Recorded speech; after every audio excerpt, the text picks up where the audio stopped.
This meeting of the Honorable Senate for Friday,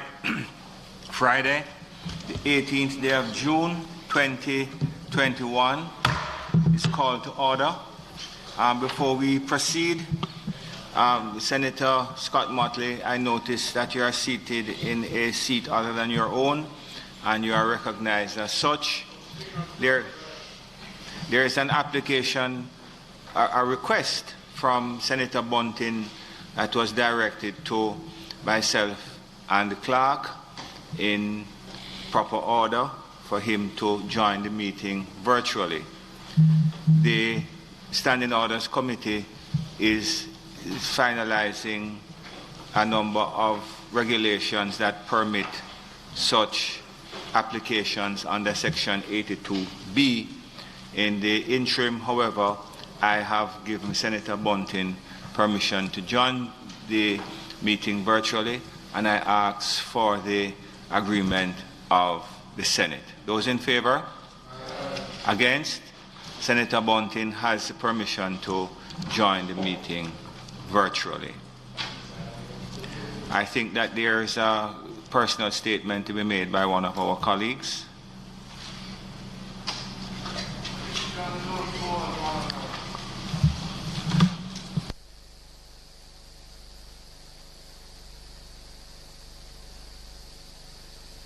Senator Sinclair.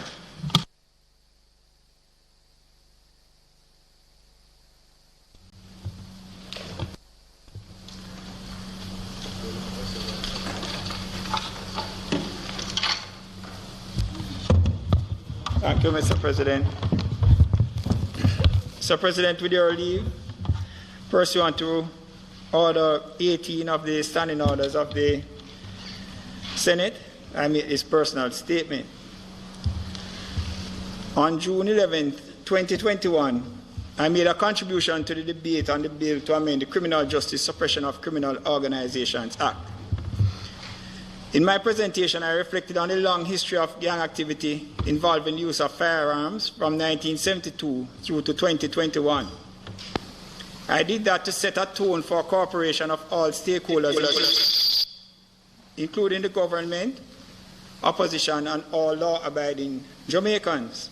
It is my view that only by that approach will we successfully overcome the scourge of gang activity and its attendant problems that have plagued us for generations. I express the view that Jamaica could achieve its growth potential and see improvements in the economic and social well-being of Jamaicans if gang activity is significantly reduced. Mr. President, in my presentation, I made several recommendations and also commented on the sensitive topic of music and its influence on crime. I raised the issue of criticisms that were leveled against the Honorable Prime Minister, Andrew Holness, when he pleaded for greater responsibility by some artists in their artistic expressions. In doing so, I criticized our colleague, who was one of those who criticized the Honorable Prime Minister. In making my comments on the topic, I referred to the report of the Joint Select Committee to consider and report on the bill entitled the Criminal Justice Suppression of Criminal Organizations Act 2013. My comments also refer to our colleague, Senator Damian Crawford. In respect to Senator Crawford, I said the following. 1, that I was surprised that he criticized the Honorable Prime Minister. 2, that in 2013, Senator Damian Crawford was the Junior Minister of Tourism and Entertainment. 3, that he was a member of the Joint Select Committee that reviewed the bill in 2013. 4, that he was the third signatory on the report of that Joint Select Committee which was submitted to Parliament. 5, that the bill submitted for review, including a clause 15 that sought to criminalize the recording and performance of music that promoted or facilitated criminal activity of a criminal organization. 6, that clause 15 was kept out of the bill that was submitted to Parliament by strident advocacy of civil society groups and the then opposition members Babsy Grange, Member of Parliament, and Senator Tom Tavares Finson. 7, that a minority or alternate report was prepared by the opposition and was attached to the report as an appendix. 8, that it would be better if we all supported the plea of the Honorable Prime Minister. Mr. President, all my comments were extracted from the report made to Parliament, and I can refer to pages 15, 16, 17, 22, and 46 of the Joint Select Committee report of 2013. It should be noted that the administration of which Senator Crawford was a member in the passage of the Criminal Justice Suppression of Criminal Organizations Act 2014 made the Clause 15 a consequential amendment in the Offences Against the Persons Act. It is notable that on the passage of the Principal Act in 2014, Senator Crawford, as a member of the executive, absented himself and made no contribution to the debate at the most critical moment. And to my mind, the principle of collective responsibility applies. Interestingly, Mr. President, there is no mention of Senator Damian Crawford's name as one who advocated for the exclusion of Clause 15, nor is he referred to as a signatory to the alternate report. All my references to Senator Crawford were taken as fact from the report. My personal comment to him was merely to ask why he would not support the plea of the Honorable Prime Minister for greater responsibility on the part of performers, and in the context of him as a member, having heard reports of studies, scientific evidence to support the notion that cultural expressions reinforce behavior. To my surprise, Mr. President, Senator Crawford, who was not present in the chamber, published on social media the following words, and I quote, JLP... On a point of order, President, on a point of order. Yes. What we are getting is not doesn't sound to me like a personal statement. It sounds like a repetition of the abuse of a member of the Senate that was done last week. We'd expect a personal statement to show contrition, among other things, and to apologize, and not to be repeating the controversy that led to it. And I'd hope that, having seen the personal statement as you are required under the standing order, you'll have given the Deputy President some guidance so that we do not perpetuate the wrong that was done last week. And I'd like to close what I'm saying to you on the standing order with our prayer.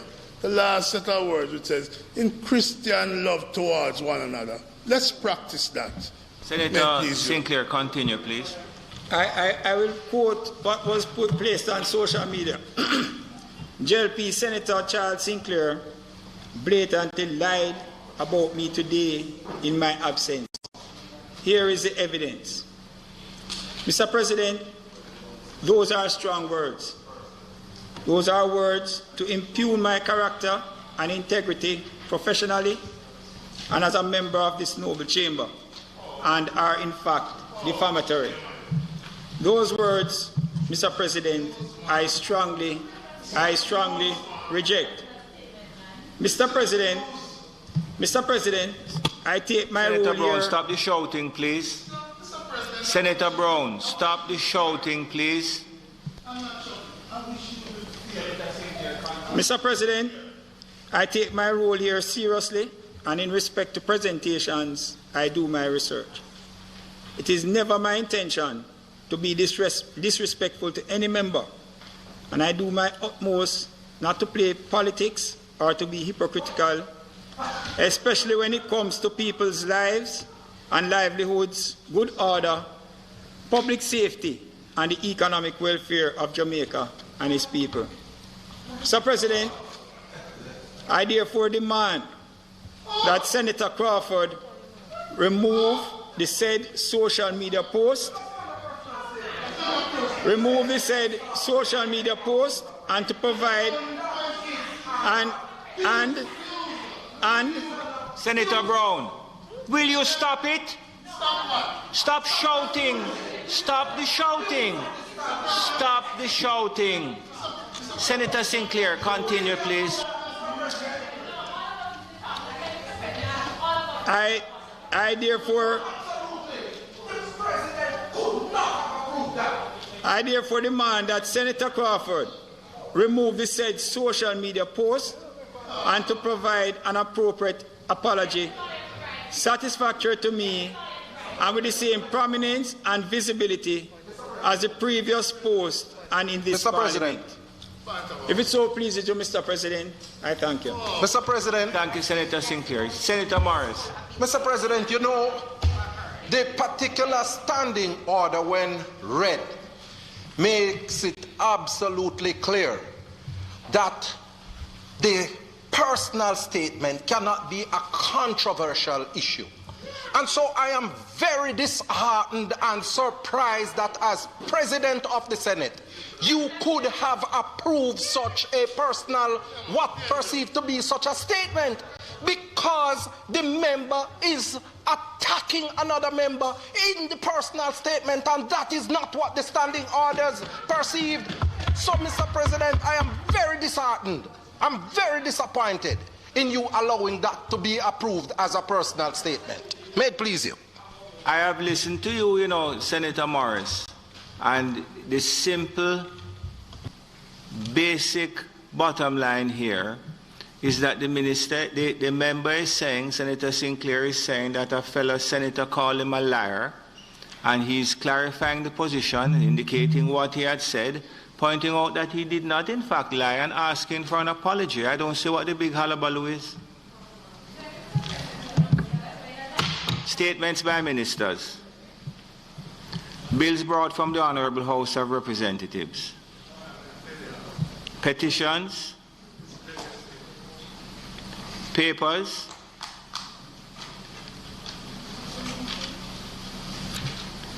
Let me just recommit announcements. Announcements, sorry, with your permission. Those in favor? Against? Madam Clerk, announcements. Laid on this table of the Senate today are the following.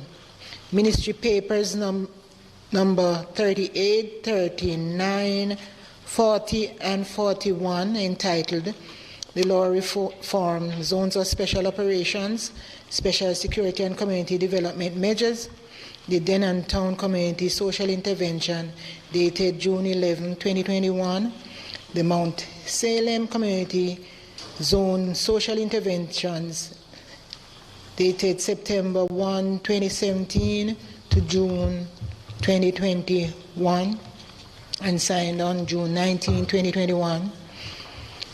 The August Town Community Zone Social Intervention dated June 11, 2021 and the Greenwich Town Community Zone Social Intervention dated June 11, 2021, respectively.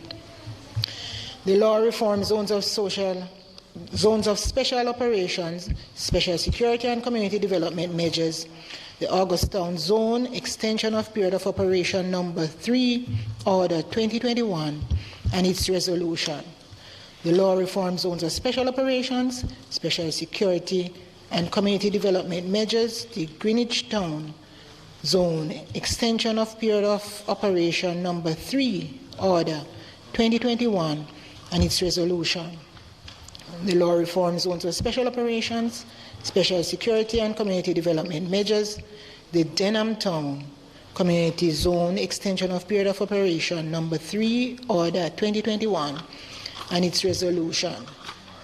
The law reform zones of special operations, special security and community development measures, the Mount Salem community and environs in the parish of St. James Zone extension of period of operation number 3 order 2021 and its resolution, and the annual report of the Financial Investigations Division for the year 2017-2018.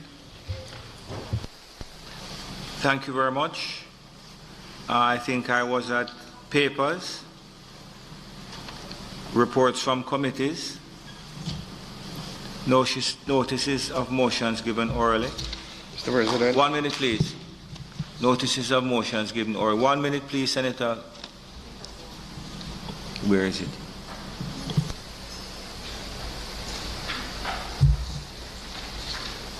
Senator Morris, go ahead, please.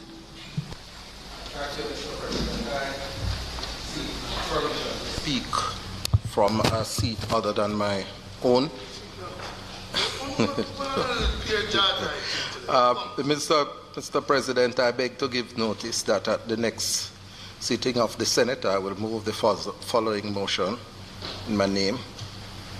Whereas Jamaica has rapidly aging society with senior citizens constituting a critical mass of the population, and whereas estimates suggest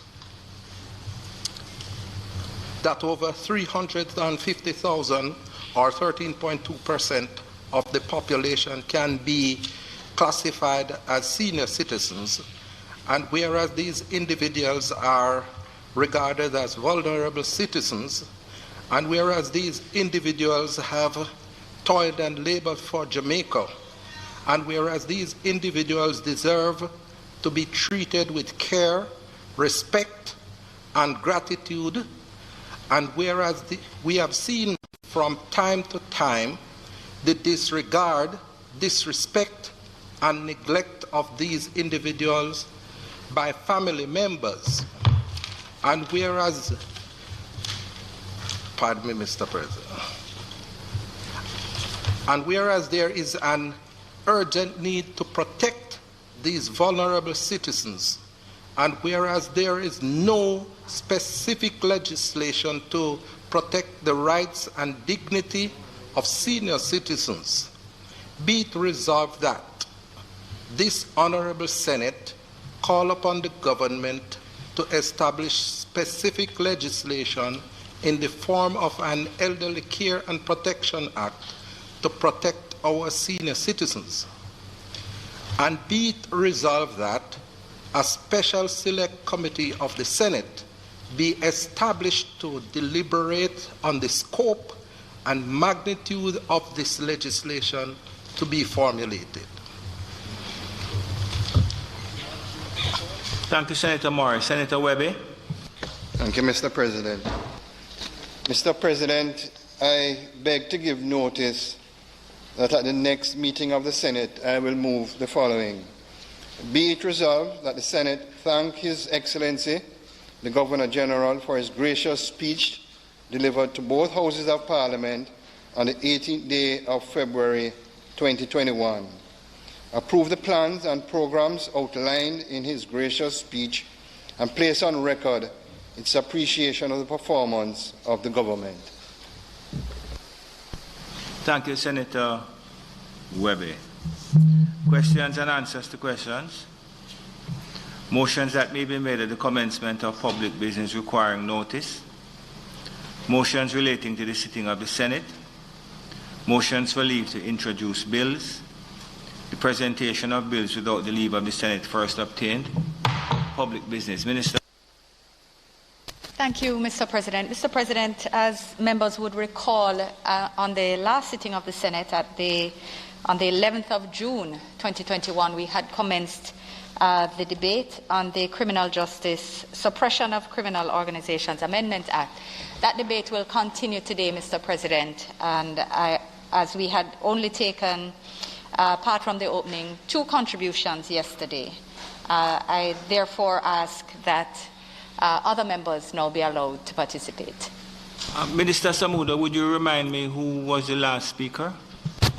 I believe it was Senator Sinclair, President. Thank you. Anyone else wish to contribute?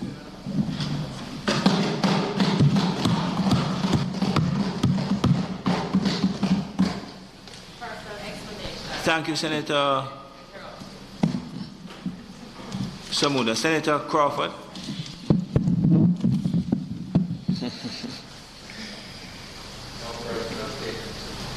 Thank you, Mr. President. You know, Mr. President, I was hoping he was here today for my defense as a legal luminary. Mr. President, the duty of political practitioners, especially those who are blessed enough to sit in the lower house and the upper house, is to seek to solve problems. And in seeking to solve problems, they have conversations and debate as it relates to their perspective of the problems that we face. It is for this reason, Mr. President, that I am a proponent and an advocate for mathematics, because mathematics is the training of the brain in logical thinking and problem solving. One of the problems we have in our country today is because of the lack of appreciation of mathematics and the lack of training of the brain to solve problems at both the individual level and it goes all the way to the national level. When you look at our passes in mathematics, it shows us that when you reach to the problem Olympics, many of us will not be able to win a medal because we have not trained. Sometimes, Senator Hill, I hear people say Bolt run 9.6 seconds or less than 10 seconds and make billions of dollars. But Bolt trained himself for many, many years, trained his body to react and respond in speed maintenance and in endurance and all these things. But if you trained your muscles to improve, how can we not accept you can train your mind to improve? But because we seem to accept Jamaica no problem, we have not been willing to continuously train our people and ourselves of how to solve problems. I don't know if you're informed, Senator Webby, based on the way the media operates. You know, every Tuesday I have free maths classes on internet, Instagram, every Tuesday, 2 hours. And if I'm not available on a Tuesday, Thursday, anybody who wants to sign on, sign on. I know you might not have heard because it didn't come in the media. But a lead conversation came every day in the media.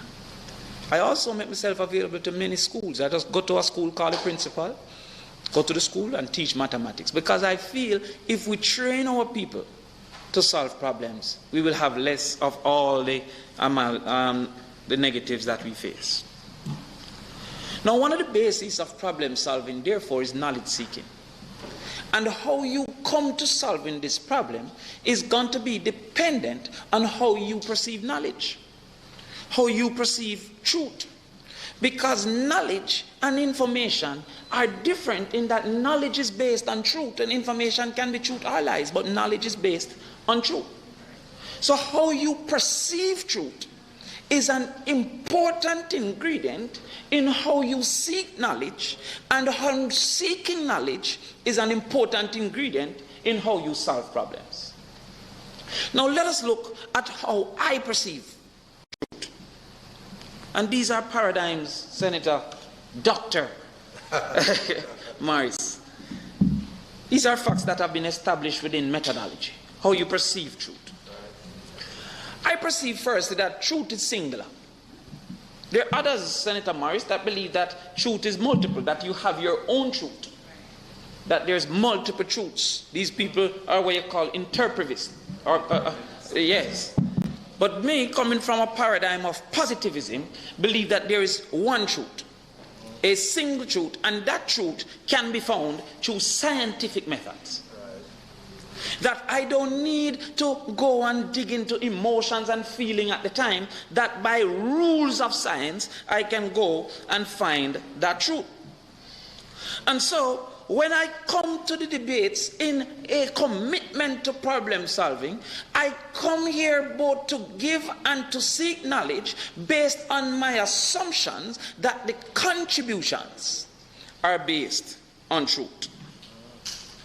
Now, to my chagrin, to my dismay, to my disbelief, in watching a part of this debate, seeking to contribute, thank you, to this debate, I heard, in an effort to suggest that my opinions have changed, in an effort to suggest that my statements are now motivated by things other than the truth, a particular senator suggested that he was surprised by a statement that I made, that the Prime Minister in his statement was hypocritical in what he said, in my opinion, and was incorrect in his analysis that music, in particular dancehall, was a contributor to crime and criminal activity.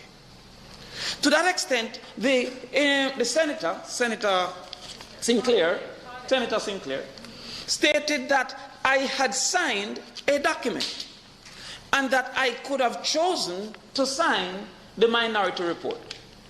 I have here in front of me, sir, the document, the report on the Joint Select Committee to consider and report on the bill shortly entitled the Criminal Justice Suppression of Criminal Organization Act. And the signatories here, sir, include then Honorable Lisa Hanna, then Honorable Peter Bunting, Damon Crawford, Honorable at the time, Richard Parchment, Olivia Babsy Grange, Mark Golding, Norman Grant, Wentworth Screffrey, Alexander Williams, former JP Senator, and Senator Tom Tavares Finson. And those signatories... No, go on, look at it again. I will look again. Can't be that. Who was the last name you called? Senator Tom Tavares Finson. Oh. Oliver Babsy Grange. So where was this minority report, and who signed that one? But they were correct in signing this report, sir, because the same report highlighted that after multiple conversations, Section 15 was deleted from the bill. And it goes further to say Section 16 will now be termed Section 15 because Section 15 was being removed from the bill. Now, make a look at truth. Because Senator Tom Tavares Finson at the time was present, he knows how strident I was. He knows how strident I was. And so I draw upon the minutes of the meeting dated November 28, 2013. I was a member of the People's National Party, but I was free to speak my mind because I signed no letter. I signed no letter. I was present at this meeting. This was the last meeting, or the second to last meeting before the report. Present at this meeting, Honorable Peter Bunting, Honorable Damon Crawford, Senator Sophia Fraser-Binns, the Honorable Mark Golding, Olivia Babsy Grange, MP, Mrs., Senator Norman Grant, Mr. Richard Parchment, Senator Wentworth Screffrey, and Senator Alexander Williams. I will speak to some of the interventions that were made on Section 15. On Section 15, I see no record of interventions made by some of those names that he claimed had lobbied. That Mr. Sinclair, Senator Sinclair claimed had lobbied. I see no mention. But I see here, the chairman said that Member Crawford had been citing some studies that he said showed that there was no link between music promoting violence and violence, and perhaps he could assist the committee with providing these references. Member Crawford said there were suggestions that there was a correlation between violent media and violence, but various studies showed that that correlation was not one of causality. He said the concept of media intake could not be restricted to one activity, and therefore violent media was beyond dancehall music. Another statement. Member Crawford stated that it must be made clear that the song or the media contained in the endorsement would lead to the action if this was to be accepted. He referred to a number of studies further and stated again, he said that research showed that violent music in particular was more of an escape for persons who wanted to perceive violent actions. The chairman stated that he did not wish for Member Crawford to go further with his references to the studies that showed that there was no correlation between violent media and violent music. Member Crawford stated that there was a list of songs that was presented to the committee, and he would like for the committee to identify within the list which songs spoke to pertaining to particular activity of criminal benefits and which songs were used to suggest violence in totality. This is the list that Senator Sinclair incorrectly suggested that the government requested. And this list that was presented, 103 songs, the minutes indicate that the police themselves said that only a handful of these songs really reflected what they were seeking to analyze within this bill. It is not indifferent from the statement Senator Sinclair made about gangster musicians getting a headline in the newspaper. A headline, I need to find that one. In the newspaper, saying that there are musicians who are the face of gangs. And I'm sure him can find one, I'm sure him can find two. But where, they soon come to that, where they said that there's over 200 gangs, I am sure that the senator cannot identify 20 musicians who are the faces of those gangs to say materially. But he wanted to just make a point that he went on to do. It says, Member Crawford said that he was saying that the approach of the committee must be objective must state the objective before the strategy. And further, Member Crawford said that in the committee, a while ago I heard that he saw no evidence of my lobby. This is evidence. This is evidence. This is the minutes of the Joint Select Committee that he highlighted I was a part of. If he wanted to know what my interventions were, he should have gone and looked into the minutes. Who did get mentioned in that report? Nobody got direct mention in that report, right? It says the opponents are the opposition to the point. It says the opponents are the opposition. We have it here. Come now. He opined that clause 15, this is Senator Crawford once again, was an attack on lyrics and not an attack on gangs. Member Crawford asked to be told of the number of songs, and they said only a handful. He asked for the technical persons in the committee, and multiple. The chairman asked Member Crawford if he would not call informers a particular group, and it continued. So strident was my representation that on the 8th of November 2013, the Gleaner newspaper had a headline, Crawford defends dancehall against anti-gang law. The Gleaner had that headline. You say you do your research? You do your research. Let us go further. It says, Junior Minister of Tourism Damien Crawford has indicated that the world record holder of an athletic superstar would have been in trouble with the law if Gaza was deemed a gang under the proposed anti-gang. That is in the newspaper. But no, I never interrupt you. No, you can't tell me to sit down, Senator Brown. Senator Brown. Right. Senator Brown. Senator Brown, can I ask you just to calm down? You're going to get a stroke. Just calm down, man. Calm down, man. Just calm down. Nobody is impressed with your buffoonery. Just sit down and be quiet. You just be calm, man. Mr. President. 1 minute, please. 1 minute, please. Senator Crawford, take a seat for me, please. Let me just hear the point of order. Senator Mr. President. Sinclair, you have a because point of what order. Senator Crawford is not responding to is what he said, where he said, I told a blatant lie. I spoke from a document, and everything that I said was contained in the document which was laid in Parliament. That is what it is. So if you're addressing it, then you must address it directly to the point as to whether I blatantly lied or I took from a report. Thank you very much. Thank you, Senator Sinclair. Senator Crawford, continue. Additionally, sir. Continue, please. Additionally, Ian Boyne, God rest his soul, he was so moved that he wrote an article on the 8th of December.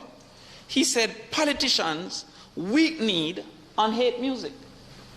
Within that article, he said, Olivia Babsy-Grange and Damian Crawford put aside their political swords to high-five each other as they rallied for the oppressed, the marginalized, and class-profiled dancehall artists. Now, just to be clear, he was being sarcastic in the last point, but even he recognized that lobby.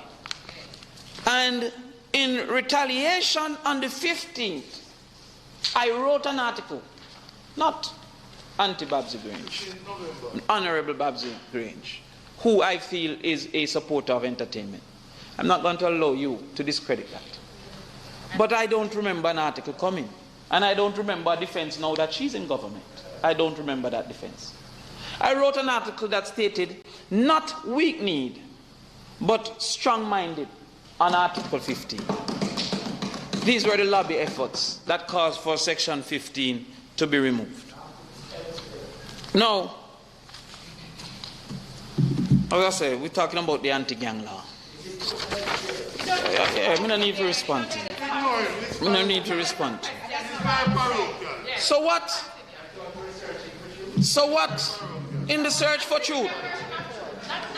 In the search for truth, I established, Mr. President, the two reasons why I have continuously stood in defense of entertainment and in particular dancehall. Continuously. This was not based on seeking political support from entertainers. Some people seem to be wondering where the anti-gang is. This was a part of the anti-gang. This was a part of the initial legislation. And reintroduced by a senator who said that he was surprised. So I need to unsurprise the senator so that we can understand why this was removed out of the anti-gang and why it should not be replaced in the anti-gang. And at that time, Mr. President, I stood then and I stood now in defense of entertainment and dancehall against being criminalized or perceived to be a great contributor to criminal activity. For the first reason that it is not true. It does not stand to scientific rigor. It might be an emotional truth that we accept, but it does not stand. Mr. President, on a point of order. Senator Crawford, thank you. Senator Longmore. Thank you, Mr. President. I rise to indicate to the member that you're being erroneous in reflecting. Hold on a minute. Senator Longmore. Senator Brown, just give me an opportunity to hear what the senator is saying. No? Senator Brown. There is absolutely... 1 minute. Senator Brown, if you want to take over the role, there is a way in which you can do it, you know. But shouting and screeching is not the role. I don't know what she's doing because I haven't heard her. You don't get that. Senator Longmore, let me hear what you're saying, please. Thank you, Chairman. The member is being erroneous in reflecting that there is no evidence that indicates the impact that some of the content of what is visually and audibly respectfully, Mr. President, that is exposed to in our society by our young people does not impact on some of the issues of crime and violence. Senator Longmore. And he is being misleading to the Senate and to Jamaica. Senator Longmore. Thank you. You will have an opportunity to, that's very interesting, you know. And inevitably you will have an opportunity to put that before us, but it's not a point of order that sir, I would accept. Senator it is becoming a habit, sir, that whenever I'm presenting, it's becoming a habit that whenever I'm presenting, this disturbance become a norm. Right? Greatest of respect. Senator Crawford, I don't really consider a member standing on a point of order to be a disturbance. It's a legitimate part of the debate. All right. What I consider to be a disturbance is shouting when a member is speaking, shouting and interrupting the member, whether it's you or anybody else. And I really would ask that the members cease that activity. Okay, sir. The first premise upon which I continuously seek to defend music, and in particular dancehall, from what I perceive to be untrue, is that based on my readings and based on the literature before me, with the methodologies that I've come to accept, there is no truth to the causal relationship between violent media consumption and violent activity. There are some people that will seek to say, oh, what about the Bobodal research? And that Bobodal research suggested that violence, what was a proxy for violence was aggression, which multiple research has shown that aggression is not a reasonable proxy for violence. Worse, crime, because crime is another step away from violence. It can be violent without being criminal. Like beating a woman. But let us look at some of the research that exists. The US government did a study, Mr. President, in 1972. The findings suggest little evidence exists that the consumption of violence had an adverse effect on the majority of children. Ronald Milaski, 1982, he did a research. It says he concluded from a longitudinal study of 3,200 persons and found no evidence of behavioral effect from consuming media violence. Or in Wiegman, 1992, a study of 14 groups from 6 countries found that the opinion formulated on the basis of social learning theory that media violence consumption leads to aggression and aggressive behavior cannot be supported. Dr. Cheryl Olson, 2004, in a study of 1,254 7th and 8th graders plus 500 parents, they found that there was no causal relationship between violent media consumption and violent behavior. Dr. Stanton Semino, 2004. Here the author suggests that even the assumption that the consumption of violent media leads to criminal action is, and I quote, an absurdity. Max Fisher, 2012.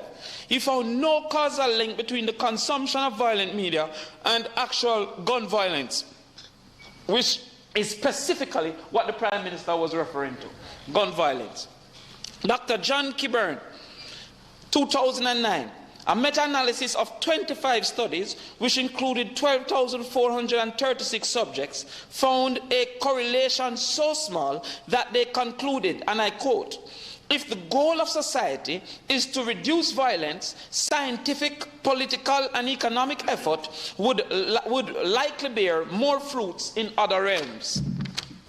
Dr. Christopher Ferguson, 2013, and I quote, people may object morally to some of the content that exists in media, but the question is whether the media can create criminal behavior. The answer seems to be no, unquote. They argue further, quote, we basically find that genetics and some social issues combined to predict later adult arrest. Despite ongoing concerns about media influence, media do not seem to function as a risk factor for adult criminality. Most recently, McFarlane, 2020. There is no meaningful relationship between music and, quote, real-life violence when compared to police-recorded violent crime data. So when I read these, analyze their methodology, and read others and analyze their methodology, I consistently feel that we cannot seek to solve criminal activity until we truly debate and understand what are the contributors to criminal activity. And if we are sufficiently lazy to quickly grab whatever is before us, then we will not be successful in that effort. Absolutely. It is not without any merit. It is not without any effort. I take my time more than you, sir, to do the research and to come to a conclusion based on that research. A conclusion that I had in 2013, 2014, 2015, and 2021. No flip-flopping. No flip-flopping here. But it's important that you speak to flip-flopping. Because right here I'm recognizing in an article 2013, the current Prime Minister, then leader of the opposition, Andrew Holness, he said that the government, then the PMP government, should take responsibility for crime. Yes. Now, every effort and every opportunity, it is to say something else is the chief contributor. The people in discipline, the people this, the people that. And I was not going to be a part of it. And I am not going to acquiesce to the call to speak with one voice, because the Prime Minister himself speaks with multiple voices.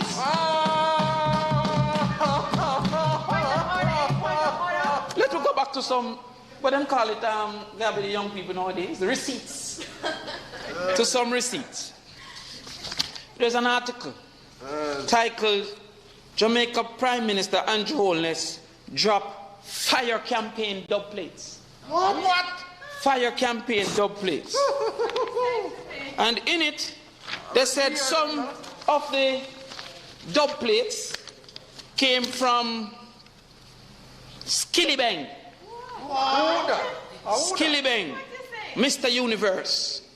Some of these were on the Prime Minister's personal pages. They said others come from Massacre. What? In this case, it was just a minute. They said some come from Intense. And some come from TJ. I'm going to just highlight for our purpose what some of those content were in those songs. The lyrical content. It might make it violent. The song from Massacre, Just a Minute, for which the Prime Minister used as a dub plate for his political activity. In the song, and I quote, "Me at the crocodile chit chat for a minute, couple rifle, couple Chris Glock for a minute, and me dede I do the whole place lock for a minute." It goes further. "Me just swing the Beretta upon me belly for a minute. Link up Erica upon the celly for a minute." What? If he believed that violent music, as he said, created criminal activity, why did he choose this song? Absolutely. Why did he choose this song? I got no more is there. I don't want to go too far. He says in the same song, "Shoot out, heavy tools out, me I bring it. Get the food though, and buy a house every minute." Why choose that particular song of all the songs? So convinced. Tavilani did also another one for him called Clark's on Foot. In that song it says, "Shatter than the matic where the gather bus boom." Why did he choose that song? In the other one here, from Mr. Universe, Skillibeng says, "Roll out with the wet map, Skilly well bad." Now maybe the Prime Minister don't understand some of those metaphors. So maybe he don't know what the wet map is. But then he says, "Plus me big matic no instellar contradiction." Why did he choose? Why did he choose these songs? Another one here, Ona Lane. He made this to it. A song he chose. Dog, what make you do that? Carry my name, go to the cops. Love your belly. Love your belly, you that. Them are gonna find you dead like 2 rats. Oh, yeah. I bet you say you left your expletive yard and no come back. Your mother see your body and ask, I say, who that? Why him choose that song? This and why should I feel that there is any? This is the Prime Minister's. This is the Prime Minister's election dub plates. Him never choose Chronics. No. Him never choose Protege. He chose these songs. But we go further. Antisocial by Intense was a dub plate. It says, loyal, no afraid for talk. Frank, swing the Beretta. That's hypocrisy there. I have been consistent. I'm not the one that should be questioned. I'm not the one that should be questioned here. But Mr. President, sorry, on a point of order. On a point of order, because, and I wouldn't have stood unless it is One that... minute. Senator Crawford, 1 minute. Go ahead, Minister. Just on a point of order, on the matter of imputing motive and also, of course, unparliamentary attributions. I've just heard him call the Prime Minister a hypocrite, and what I'm saying is that the Prime Minister has always indicated his support for dancehall and the creativity in dancehall, while indicating that it is a problem where violence is promoted by that type of music, by any type of music, as a matter of fact. There's no hypocrisy in the Prime Minister's position, nor did the Prime Minister use any violent language in his dub plates, which had become quite a phenomenon during the last campaign. Thank you, Mr. President. And thank you. You know, an esteemed journalist, Dion Jackson Miller, correctly asked the former president of the People's National Party, Peter Phillips, that he chose a song from Dovey Magnum. And said, why did you choose that song? Because there are multiple songs to choose from. There are multiple songs. The Senator Sinclair, said that a particular brand was willing to associate with some artists because those artists were singing clean, good music. Why did the Prime Minister choose to associate with these songs?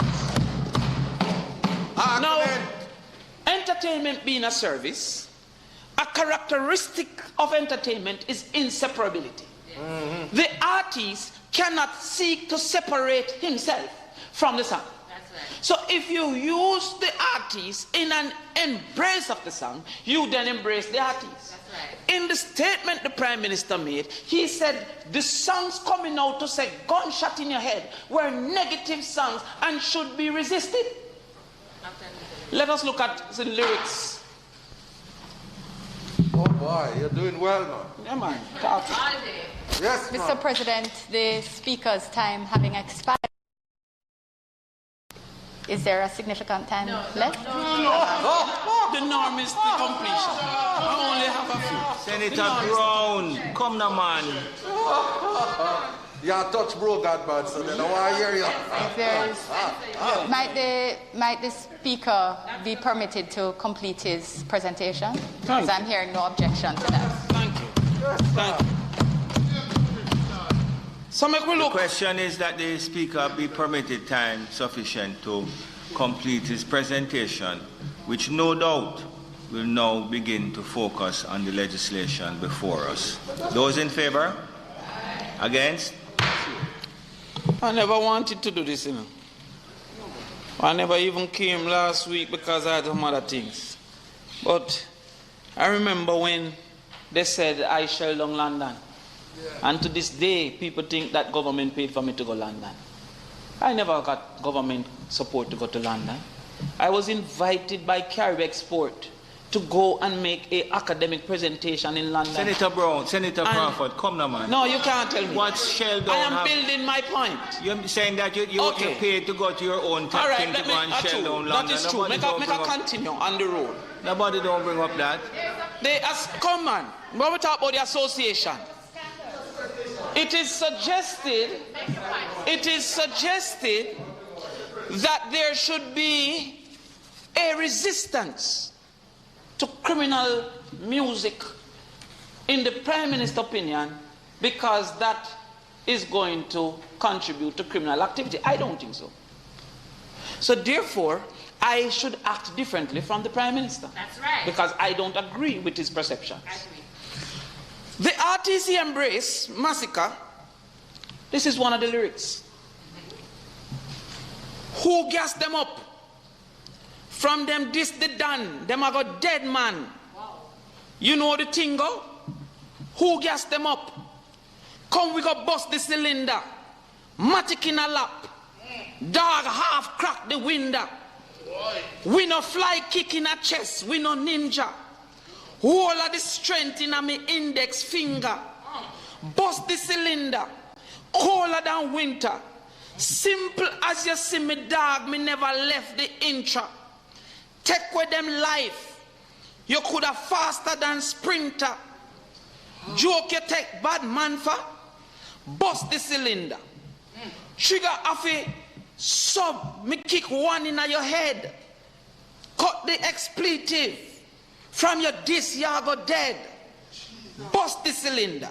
Why? Them find your body without hand, without head. Just as a matter of interest, you who said that you are supporting these lyrics. No, I never get a duplicate. You don't find anything. The action is the chief support. I'm just asking a simple question. It's a question I'm asking. Yes. You don't find that those lyrics outrageous and offensive? I find some simple question. Yes, I'm going to answer you, sir. I do find some of these lyrics morally offensive. Okay. However, no, that's all I was asking. You can't send me off your answer what you ask, sir. That's not reasonable. I'm not hearing you. I'm saying, sir, you ask a question. I just ask a simple question and you have answered. I do find some of these things morally offensive. I do also find some music too bloody. Because some of your colleagues find it morally offensive too, because I heard Senator Brown behind here groaning and moaning when you were talking those lyrics, you know. I'm saying, sir. I was just asking. When there was a multiplicity of artists to choose from, including the one mentioned by Senator Sinclair, including many others who are straight, cultural, and positive and conscious.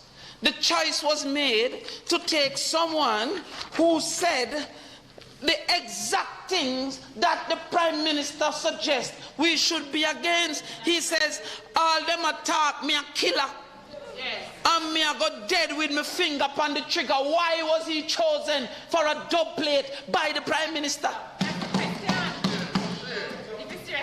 Come again now. He says, born killer, all sinner march with the tall thinger, war winner. Me bust one in my forehead, a crack like a glass Paul Bimmer. Come a war with a small spinner, skinner bun up, war no simmer. Mach 90, me a clip, me squeeze off. Why would you choose that person? The same Montego Bay, they embrace here. Canterbury no, rise the long SLR. Cockburn pen, burn them cancel the war. I'm saying that when you so stridently come to suggest that, my God, you cannot say these things, yet the people who say these things are the ones embraced in your effort to win an election. And the ones who don't say these things were not embraced. You can't be serious about crime. And how can I now take you serious? Right. In your opinion? Yes. But I can't give it to you today. Yes, I can't give it to you today. Because I never trouble you. I express my truthful opinion. Yes, sir. I express my truthful opinion. So when I listen them, the ones that I don't like, I turn off. I don't come here and grandstand. If you say, oh, because you think the public will support, I don't do that. I am constant and consistent in my truth. Yeah, man. And the truth must be consistent. This other one says, constant and consistent. All your friends, them are go dead. From the boy if he dead, God know right now. Go to one from Skillybank. The Glock chip up, fi box him up. Kill man for fun. No ramp with us.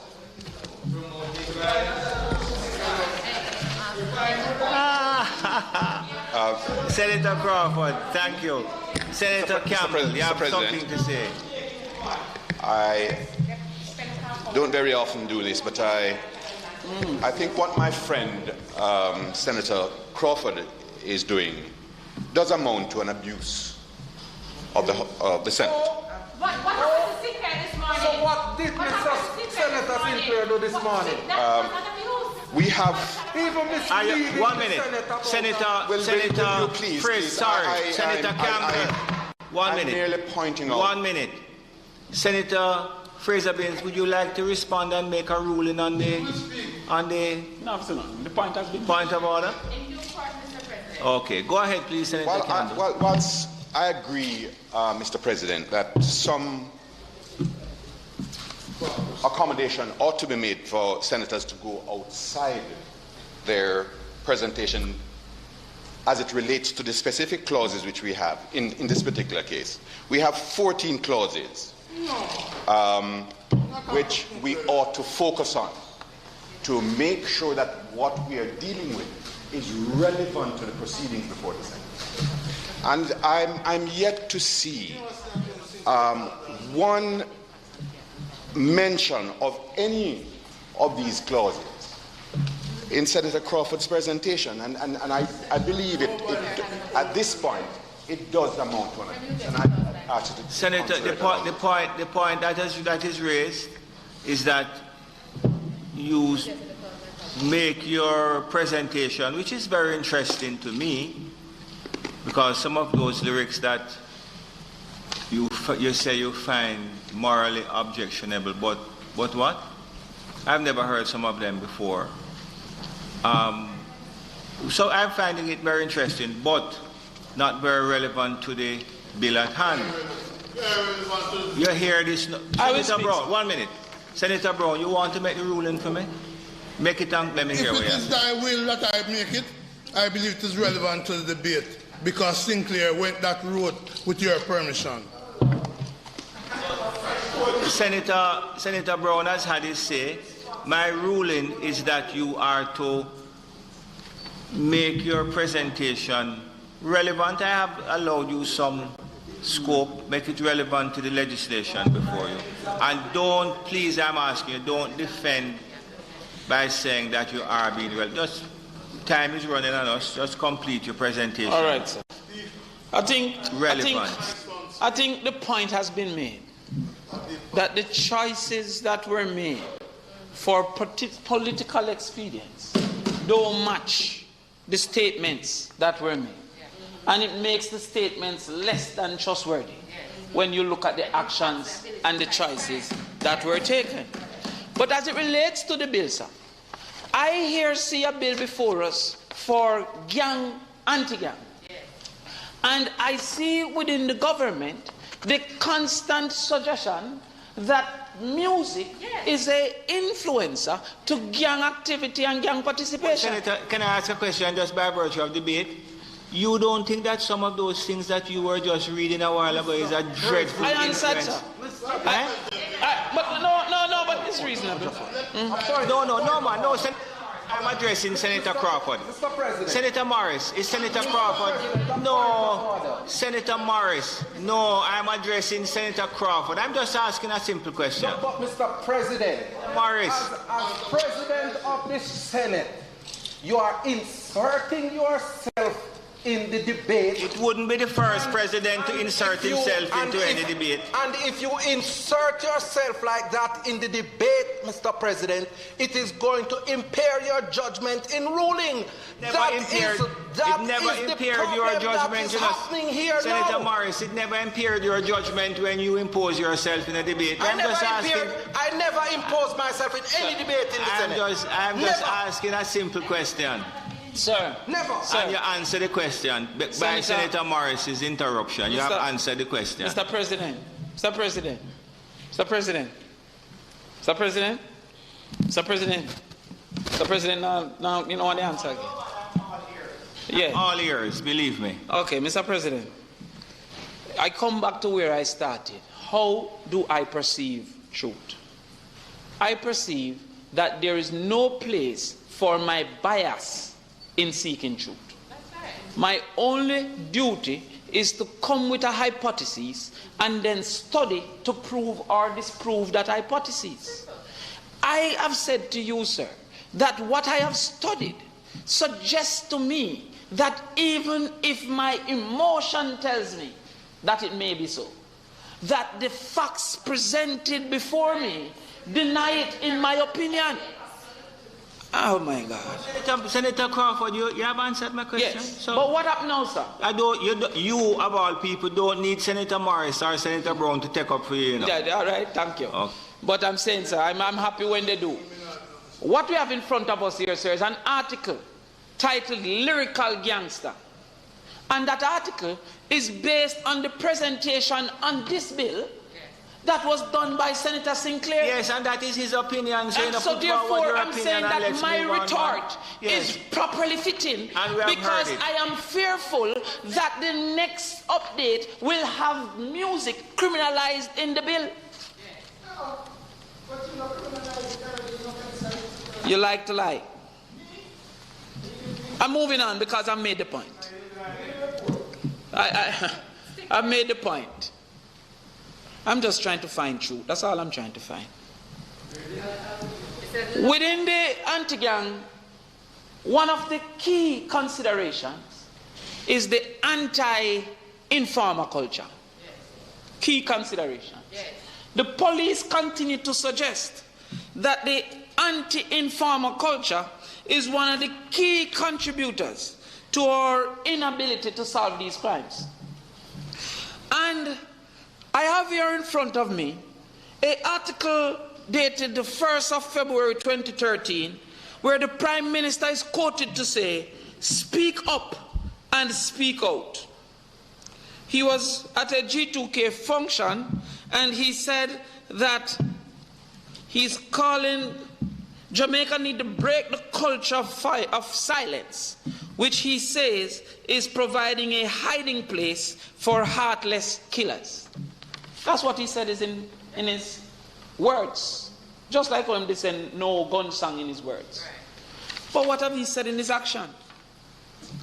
I remember reading in the newspaper, Senator Morris, that the Prime Minister, in his position as leader of the Jamaica Labour Party, asked for an investigation into the George Wright matter by the General Secretary of the Jamaica Labour Party, who is the Minister of Security. Has that been turned over to the police? Has that investigation been turned over to the police in an effort to show an example of speaking up and speaking out? I have not seen that. I have not seen that. What is the action? The action is silence. It's not speaking up and not speaking up. I read in the newspaper where the police said the video is not sufficient to say it is the man. We are at the anti-informer culture. But where's the relevance of what you're commenting on to the bill that you have before you? Oh boy. No, I'm asking for relevance. It has been stated. It has been stated on multiple occasions, including in the anti-gang, that if you should prevent somebody from informing, from giving evidence, you're liable to a charge. I'm saying that there needs to be examples within our society. That's right. And we are in an example business. We are in an example business. We are in a little fishbowl, people watching us and looking at us. You never know I was coming back. You never know when you were talking all kind of things, seeking to discredit me instead of debate me. You never know. No. You never know. But now you're talking all kind of Address me, please, Senator Crawford. Address me. It's Senator okay, Crawford Senator. seeking to abuse me, Mr. President, because I never sought to discredit him or to abuse him. I made reference to all the things that I said, one by one, and there is nothing that I said which was inaccurate against Senator Crawford. Thank you. Senator Crawford, continue. You know what, Mr. President? I'm not even going to go too much further. Because my point has been made that there is no truth in this debate on that side. That there was no intent to debate but to discredit, which has been disproven today. And that, in my opinion, my consistency suggests that I remain truthful. And so, when I look at what is before us, Mr. President, it has been my duty and my responsibility, I take it, to protect an industry that offers an opportunity to persons who, to protect, Mr. President, I've asked for your protection. I ask for your protection. No problem. You. To protect an industry which offers opportunity, to many within our society that once depended upon employment that is no longer available. I read in the newspaper 65% of our people don't have not even one subject. Many of them turn to taxi. That is at risk now. I see this next thing coming in. Some of them turn to vending. I used to buy a house at Portmore and them thing. That has been under siege. And many turn to entertainment. When the leader of our country make these statements, it adds support to countries in the CARICOM and otherwise that continue to ban our artists. It adds support to no wonder the entertainment industry has been treated like this if the opinion of it is so negative. And so therefore, I feel that it is necessary, sir. It is necessary for us to at least do a study. Commission a study now. Commission a study, 2 or 3 studies, to say, is my hypothesis correct? Before the leader come to make statements that a lot of research suggests is not true. A lot of research is said to be not true. So, I look forward to hearing the other research. I look forward to hearing the other research. But I have presented it though, please. Senator Campbell. Go ahead, please. Senator Campbell asked me to bring me research that I have brought. Okay, no problem. I will heard it. Well, no, I'll leave that to you because the six are not gospel singers who the Prime Minister wear on him head and him chest broga daily. And that song too speaks to criminal activity. But I thank you for facilitating because I think I've cleared up the lies and made truth the basis of this.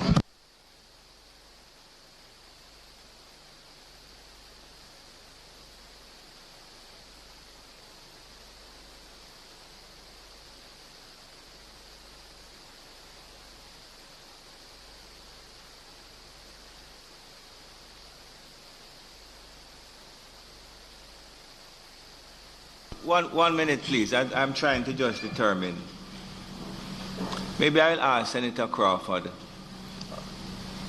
on a one-to-one basis. Maybe I need to ask you, because what you're saying is that you're afraid that some of these debates might encourage some of our CARICOM. I think CARICOM was the phrase that you in not allowing some of these entertainers in. Do you think if some of those lyrics that you read was made available to persons that would want to encourage them into their country? But you and I will discuss that. Thank you, Senator Crawford, for a very lively debate. Senator Rodriguez. Thank you, Mr. President. Mr. President, before I make my contribution to the bill before us, and let me just remind Jamaica what the bill is because it may have been lost. An act to amend the Criminal Justice Suppression of Criminal Organizations Act. But before I make my contribution there, let me just take the opportunity to wish all the fathers in this house and in Jamaica a happy Father's Day on Sunday. Thank you for your contribution to the children of Jamaica. Mr. President, let me just start by saying I am an informer. And I love my country to the core of my being. And as such, I have no problem being tagged an informer if it will help Jamaica to be her best self. And Mr. President, I hope you will allow me just a little bit of leeway to say that I belong to a political party that I hope will never sanction a member and take them to any disciplinary committee to prevent them from being an informer, Mr. President, because we must be careful. We must be careful that we do not silence people when they try to protect children in Jamaica.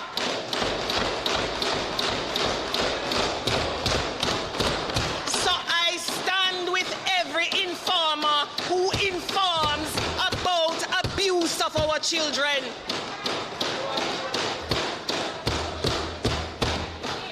Let us. An interesting debate. So let me not spend any more time talking about myself, but get on to the bill before us, Mr. President. Let me remind Jamaicans. Because that's the business we are in here to do. We are here to make Jamaica better. We are here to inform Jamaicans as to the work we are doing to make lives better, not defending our individual selves. And I will gamble in this house today. I will wager 10 goats that Jamaica would feel better if we spent less time posturing and more time doing the work that we were sent here to do. 10 goats, I wager. You can choose, but I'm sure you know win the bet. So let me remind us, the purpose, Mr. President, of the bill is to undermine criminal organizations by criminalizing the participation and promotion of the activities carried out by such entities.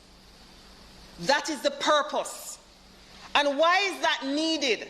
That's where we need to focus. Why is that needed? It is because organized criminal groups in Jamaica, that's a tier 1. We have a problem. It is a threat to our nation. Outside of COVID-19, what is a bigger threat? There is none. And as such, this bill is important because it's going to help us to get that much further. I have sat and I have listened, and I stand to be corrected. But Jamaica and Jamaicans would be happier if today, on our side, we could spend less time defending, and on the other side, if you could stop posturing and pretending as though one is better than the other. Let's just do the business at hand. Mr. President,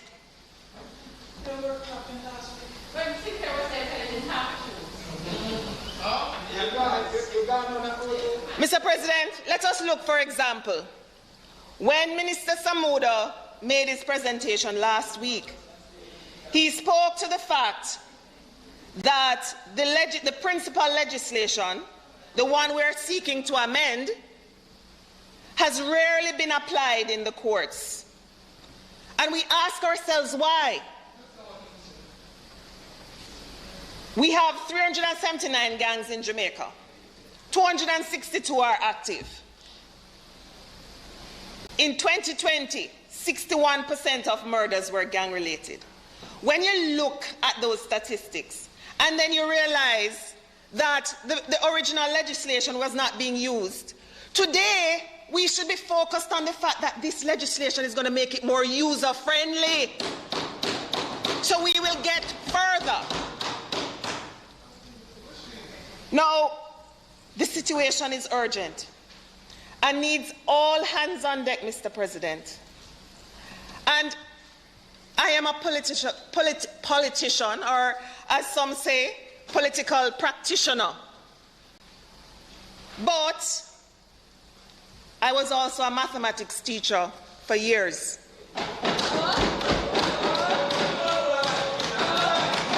You know,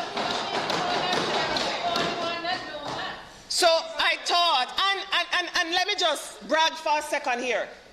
If anybody go look up my CXC results, I got a 1 for math with straight A profile. So I can say I'm a math expert.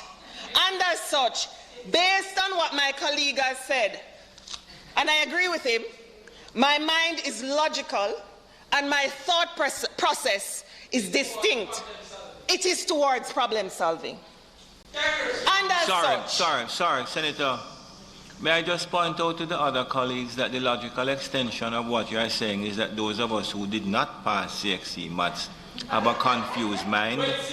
No, but Mr. President, I doubt there is anyone sitting in this room. I can assure you, to the best of my recollection, Lambert did not pass O-level mathematics. I cannot speak to that one, Mr. President. But this I say O-level.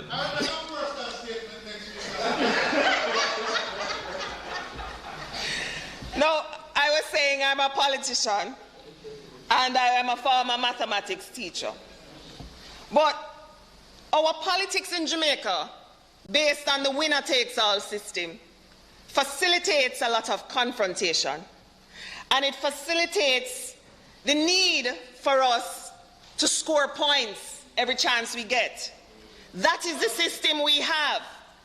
But what I say today and what I urge is that, Mr. President, is that we learn the art in this House of when it is important to put aside that need to pander and to focus on what needs to be done.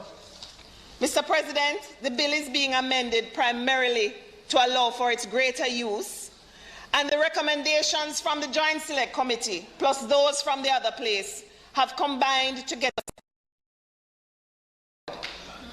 For example, the amendments to sections 7 and 8 of the Principal Act, if we look at it, it says the removal of the word "and" should have a significant effect on the use of the legislation. How?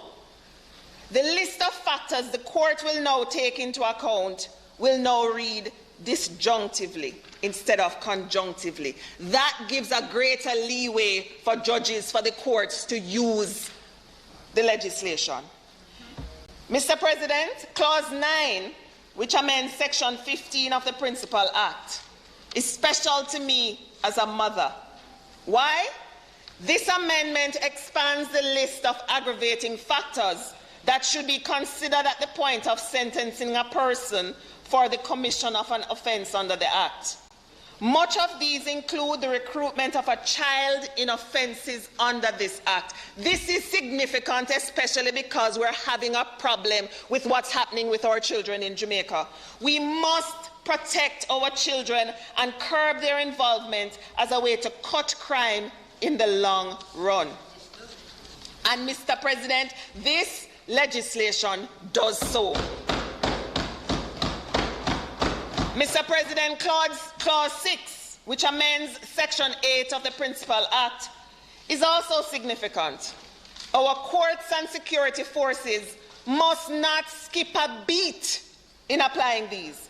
This clause relates to knowingly causing or knowingly permitting premises or a conveyance to be used for any purpose which constitutes an offence under this Act.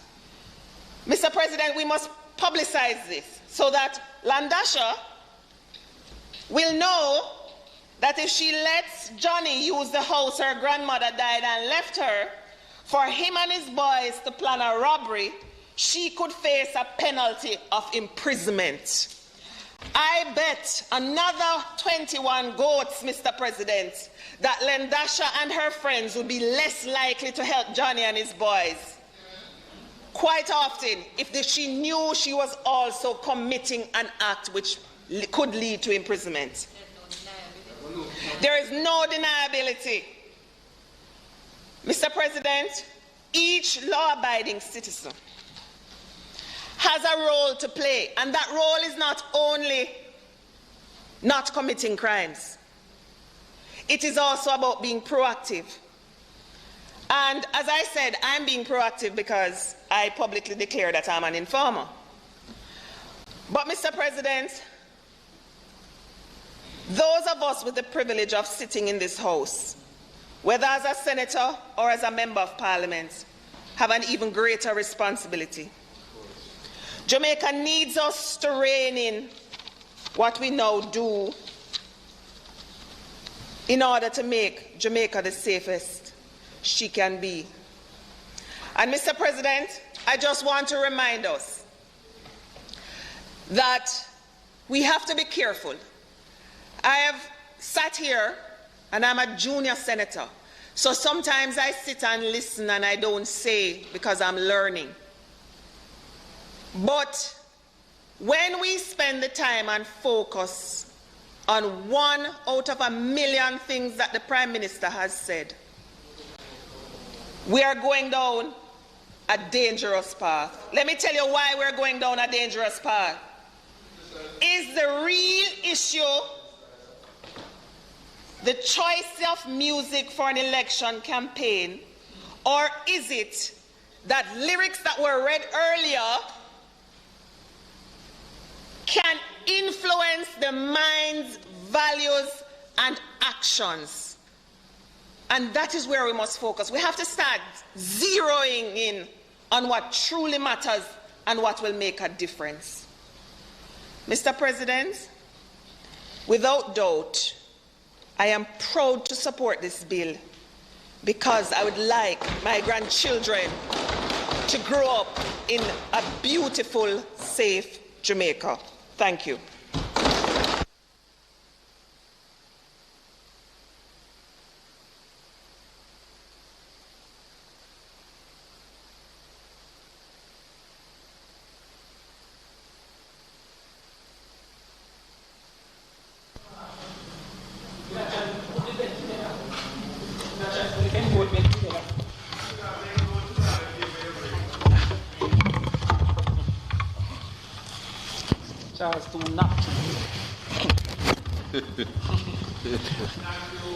Thank you, Senator Rodriguez. Campbell Rodriguez, right? Senator Morris, I recognize you, I believe, from a seat other than your own. Yes, and you did already, Mr. President. Thank you very much, Mr. President. And Mr. President, as an individual who has been serving this parliament for,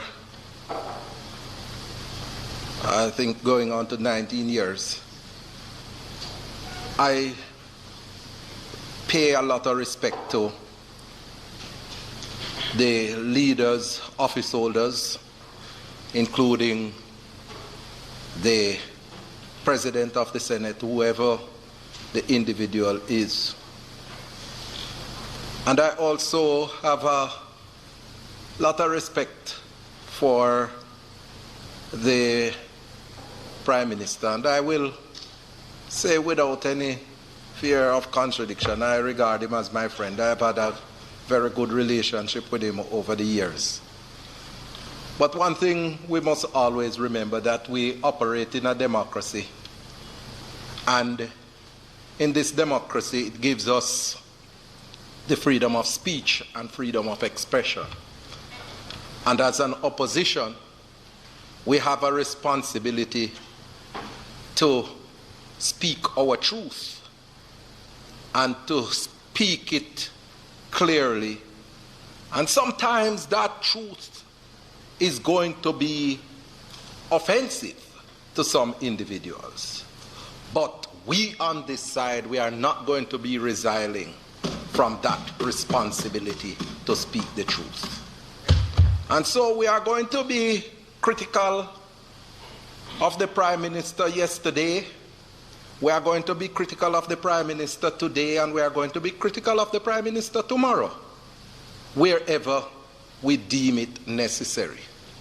And no individual is going to stop us from levying our criticism, because we have a responsibility and a duty to carry out our mandate. Mr. President, I support this bill wholeheartedly. And Senator Samuda, have no fear. You are going to get our support and you are going to get our vote. The leader of government business in his opening indicated and expressed the support. But that doesn't mean that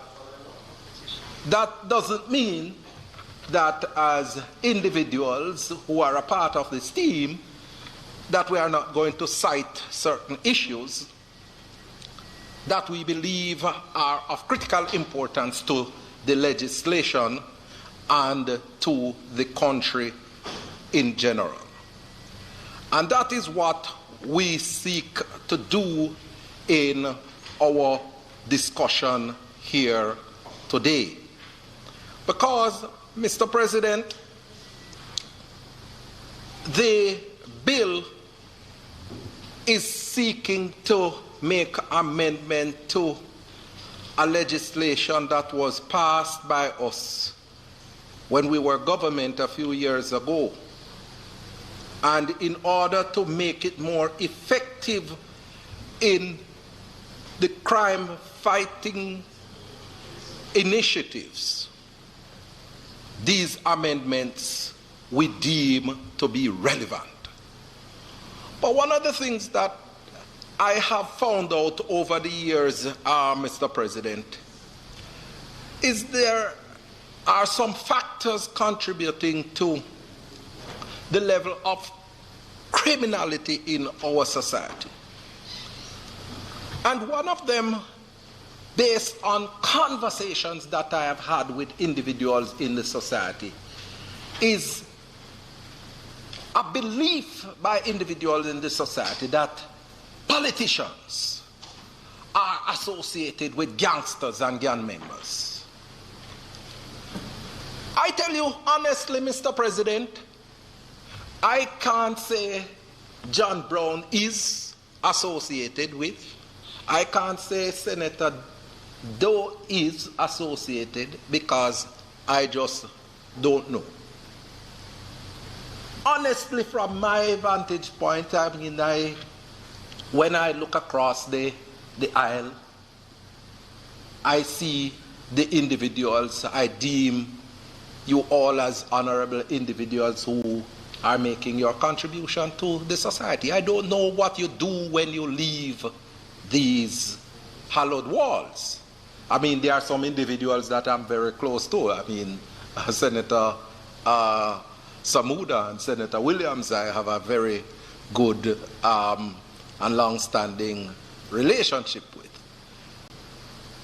But there is a need for individuals who are political practitioners in general, whether it be in the parliament or whether be it at the parish council level, to isolate or extricate themselves from any form of gunman or gangsters that are out there in the society. Because citizens in the communities know of the association.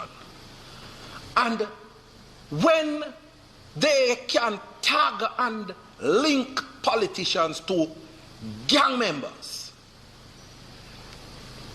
It is going to be difficult, Senator Natalie Rodriguez, for those citizens to become informants because they know of the links with politicians and gangsters.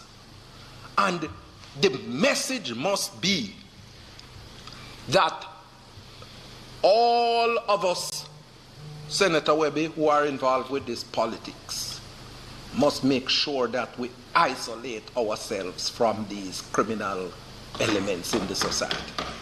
No two ways about that. Because we have to send a clear signal as to where we stand. Me and no gang man and a friend, me and no bad man and a friend. My bad man friend are the police. And I shouldn't call the police them no bad man still. But understand what I am saying. They are my friends. And if I should end up into any problem, I can't run go to no bad man to defend me. It's the police I have to run to. And we make the job of the police difficult when, as political practitioners, we associate ourselves with gangsters. And the call must go out to any member of the political directorate who are associated with these individuals to isolate, to extricate themselves from these criminal gangsters. Mr. President, I have spoke in this Senate on a number of occasions about the issue of our social policy as a crime-fighting strategy. And I'm going to go there again today because it is relevant. And why is it relevant, Mr. President? My good friend Senator Samuda last week pointed to the fact that there are some 379 gangs in our country. And when you multiply these gangs, whether it be by 10, whether it be by 20, it's a significant portion of our young men who data is suggesting are the dominant players in these gangs involved with criminal activities. And what it is saying to me is that something is not happening correctly. A study was recently released by Capri, which pointed to a significant portion of funds being invested in social programs over a 10-year period. I think the figure was 387 billion that they use over a 10-year period. And this is separate, according to the study, from the over $900 billion that was spent on education over that 10-year period.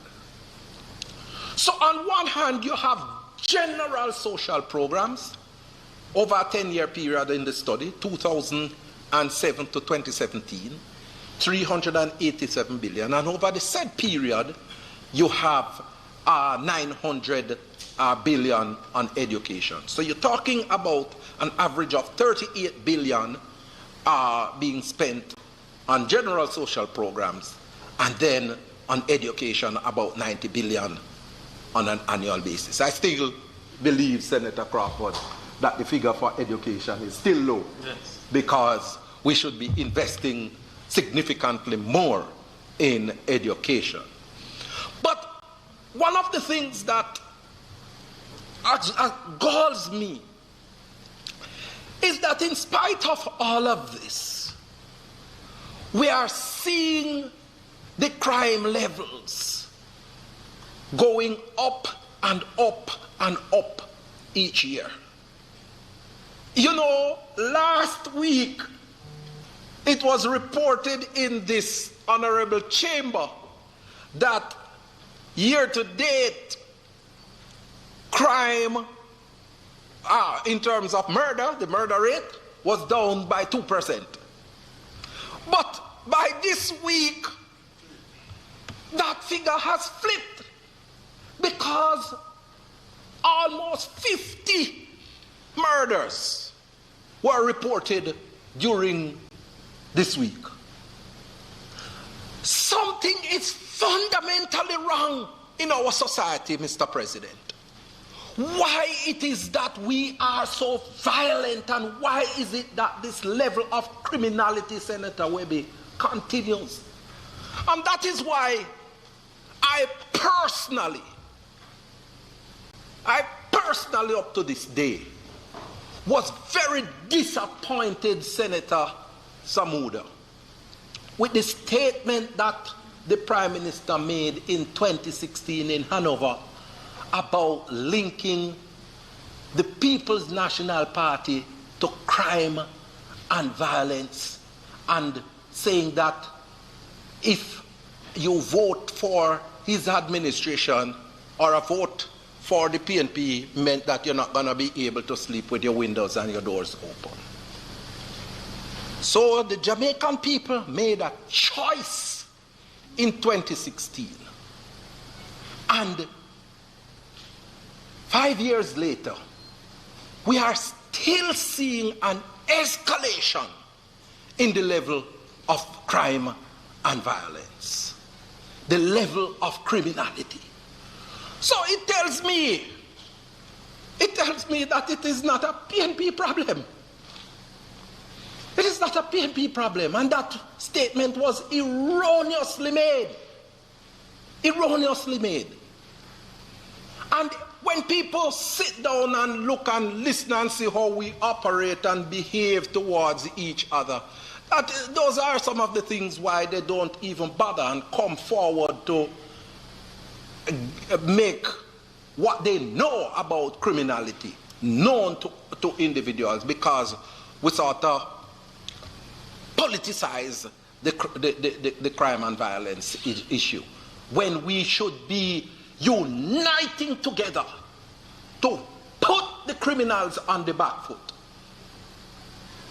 But what we do, we are so divided against each other that we render the policies and the legislation that we pass in the parliament useless, because when we expect individuals to come forward to give support and to tell police what they know, the people say, eh?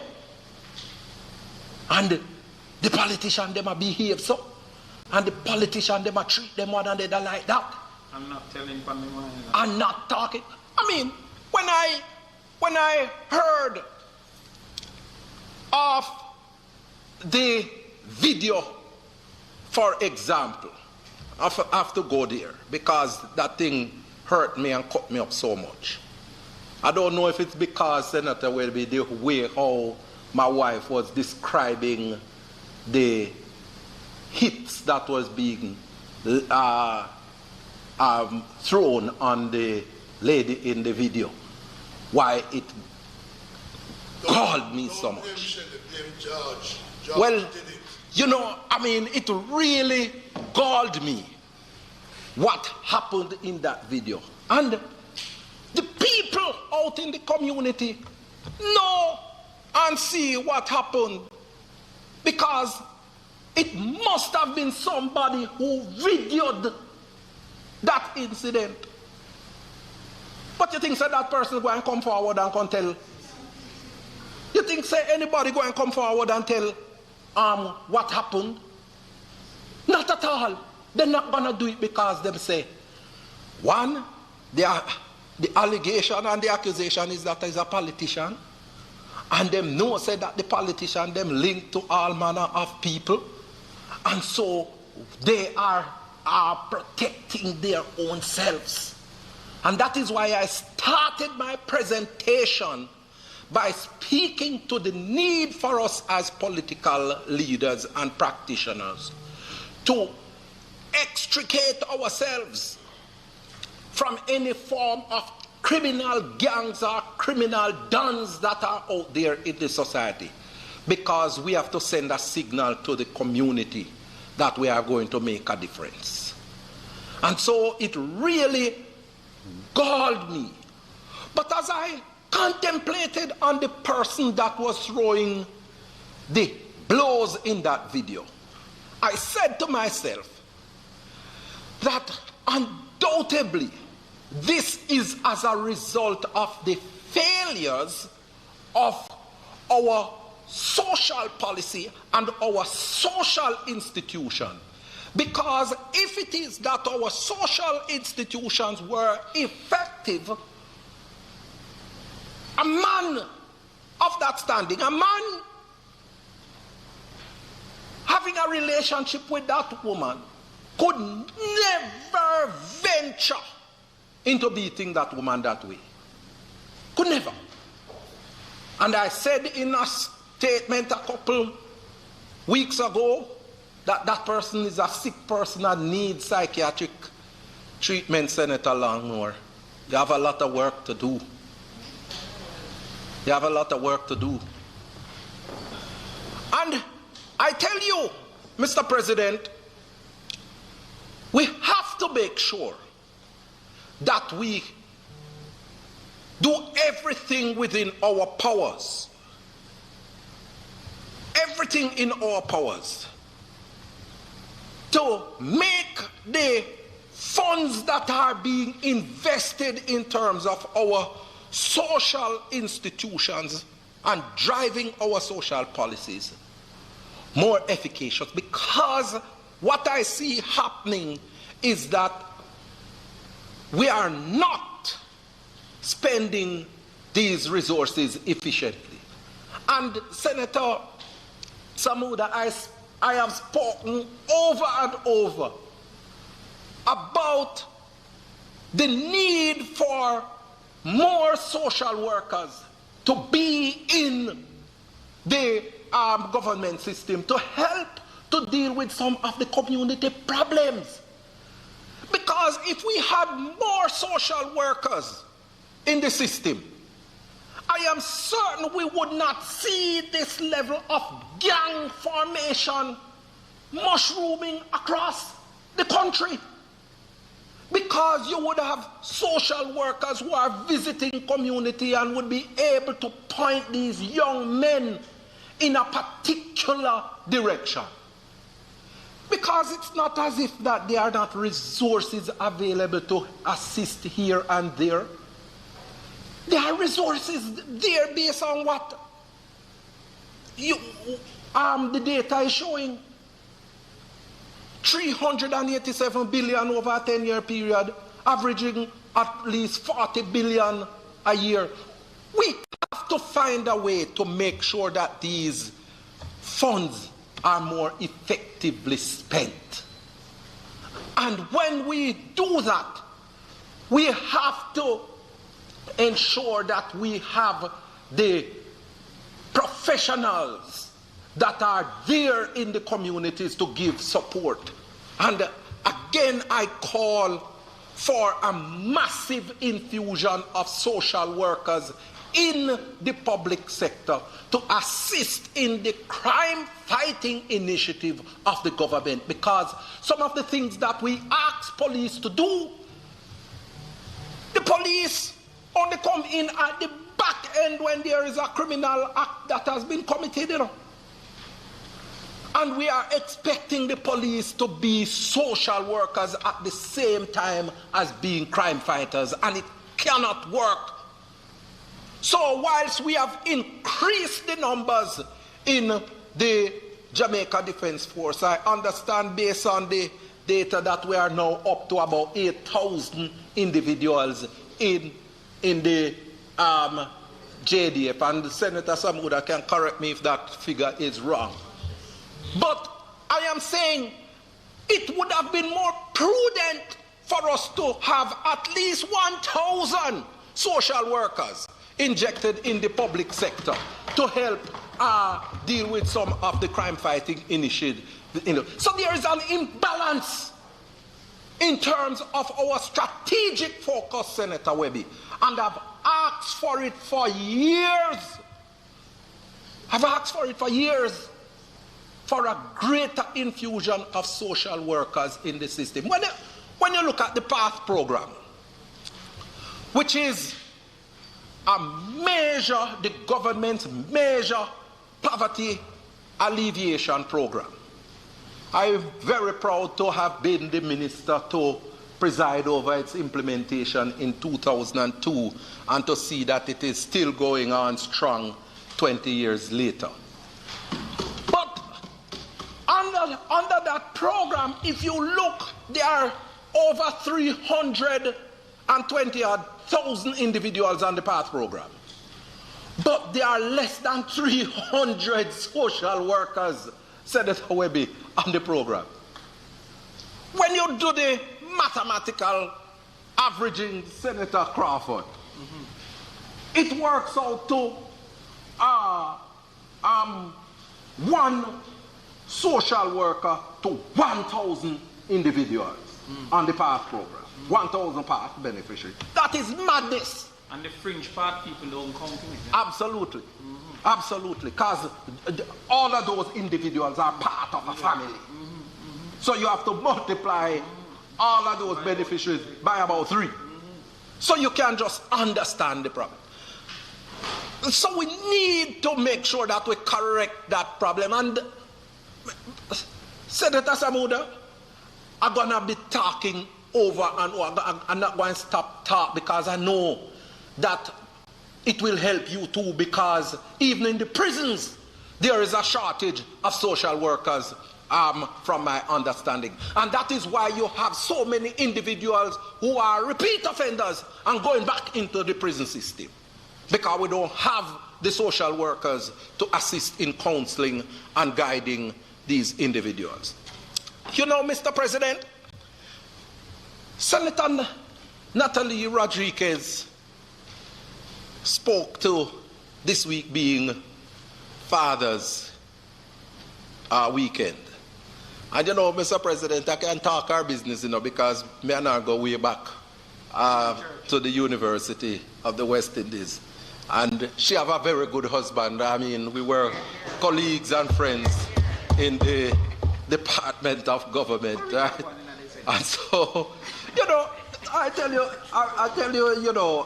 there's a lot of interconnectivity between senators, and that is why sometimes, I wish we can less be attacking and caustic on the characters of individuals in the parliament. But Senator Rodriguez point to this week being Father's Day, a Sunday. And as I contemplate about Father's Day, I said to myself, how many fathers have been murdered as a result of gangster activity over the years and denied children of that right to a father? And then we see those children who have had their fathers taken away from them become gangsters themselves, because they are saying, boy, them take for my father, so me I go back for them at some point in time. And the cycle of criminality and the cycle of violence continues. And I said to myself, what can we do as a Senate to assist in stemming that tide in the communities? Right now, I think this constituency falls in central Kingston or borders. And there is an upheaval. I see my very good friend, I would say he was my little sparring partner at university before he ventured into politics. MP Donovan Williams. Not a good domino player. No, not at all. Not at all. Not at all. But I see Donovan and former Senator Imani Duncan Price, who's also my very good friend, on television, in pains, anguish, distress about the level of murders and criminality that is taking place in the constituency. And it's all tied and related to the level of gangsterism that has become a feature of our society. And I have said to myself, you know, in this Senate, we have the minister without portfolio in the office, the Ministry of National Security. And he's a trying young man. What can we do as males in this honorable Senate to assist him in that fight against crime and violence? What can we do to go in those communities and talk to those young men and show them the lifestyle that we have lived and the journey that we have traveled and how we have used education and how we have used legitimate means to become who we are? How can we assist in that regard? Because I see honorable men all around us in this honorable chamber. And the call must be for men of integrity and men of standing to step up to the plate, to venture into an arrangement, an agreement with the Ministry of National Security and the police. Make we walk, go into the communities and talk with the youth, them, no man. Make we try to show them a different pathway. I know that Senator Crawford have a mathematics initiative where he do with young people in the inner cities from time to time. We need more of that sort of initiative. And I am calling upon us men as we venture into Father's Day.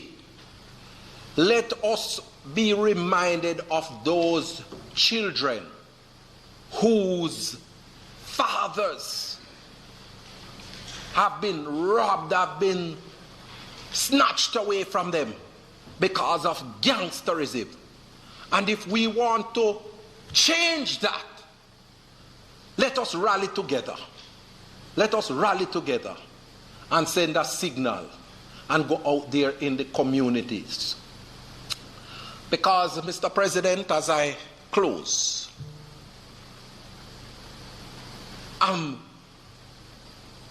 every day something happens on the criminal frontier that really hurts me.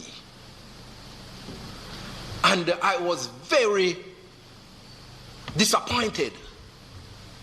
I was very angered last week when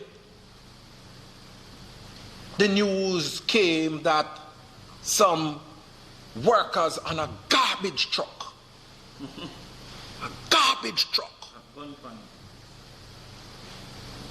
these workers were held up at gunpoint in middle day by a criminal on a bike. And they were robbed of the little that they have. Robbed of the little that they have. And that's why I tell you, Mr. President, me are no criminal and no friend, me are no gangster and no friend, me are no bad man and no friend. Because they will come for my friend today, they will come for you tomorrow, and they will come for me the next day. And I say, let us pass this legislation and other pieces of legislation that will empower the police in their work, that will empower the judges in their work. Mr. President, a couple months ago, I had a matter in the court, a land matter, not a criminal matter, had a land matter, and Senator Sabuda, I was very disturbed to see the judge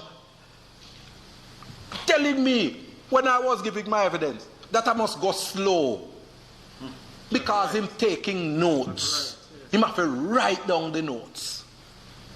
What madness is that in 21st century Jamaica?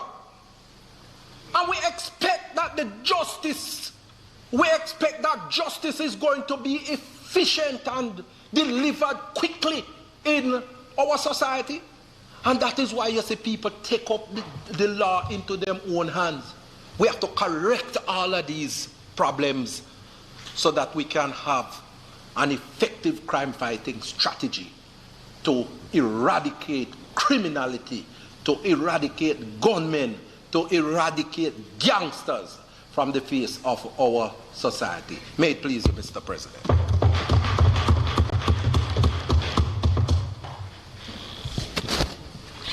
Thank you, Senator Morris, and we now have Senator Longmore.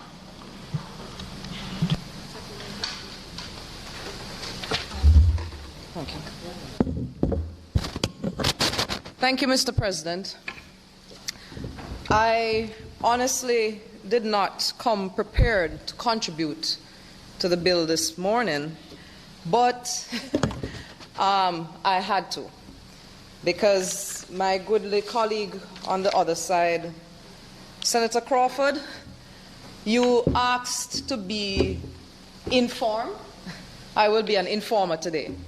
I will bring you up to date with some of the information that you presented in your debate. And to be very honest with you, let me apologize for that that point of order that I raised, because I was so lost in the fact that you weren't really relating to the bill that I thought you were actually responding to Senator Sinclair.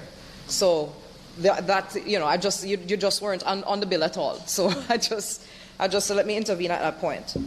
But I rise to recognize that this is a very significant piece of legislation.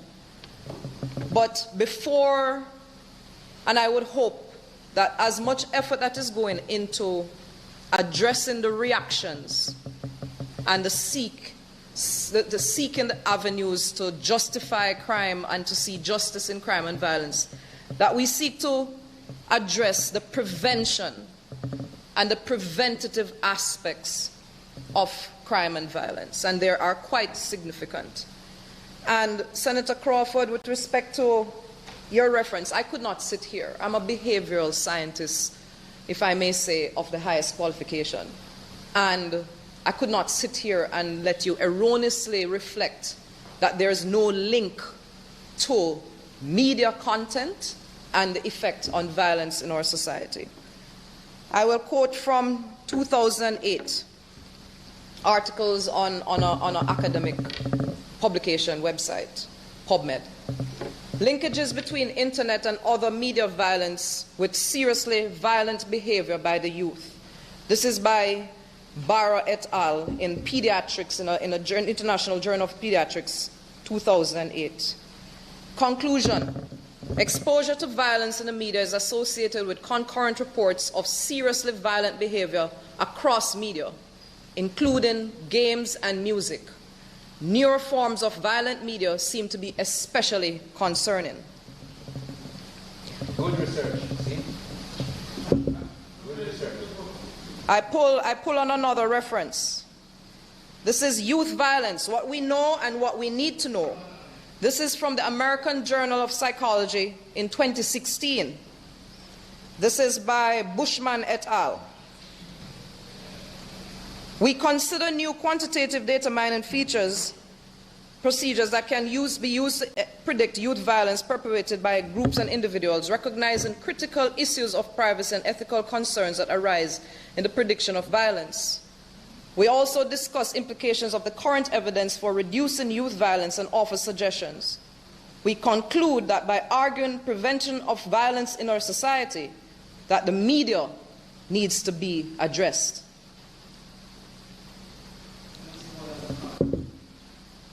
Hold on, we're coming up with the others.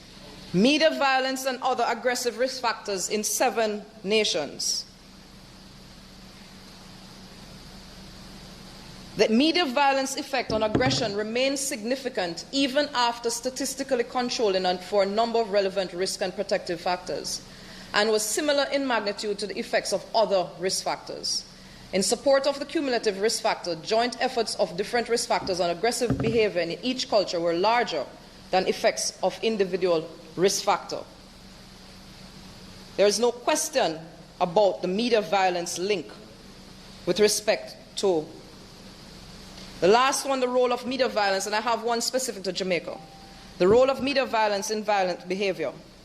The relationship, and this is from the annual review of public health in 2006. The relationship between media violence and real-world violence and aggression is moderated by the nature of the media content and characteristics of and social influences on the individual exposed to that content. Still, the average overall effect is large enough to place this in the category of known threats to public health. There is no question regarding the effect of media content and violent media content and subsequent violent behavior. And here we have the effects of dancehall genre on adolescent sexual and violent behavior in Jamaica, a public health concern. And this is by none other than Alexei Crawford, maybe one of your other relatives, who might be a bit more informed. And his conclusion, and let me remind you of the name, the title of it, The Effects of Dancehall Genre on Adolescent Sexual and Violent Behavior in Jamaica, a Public Health Concern.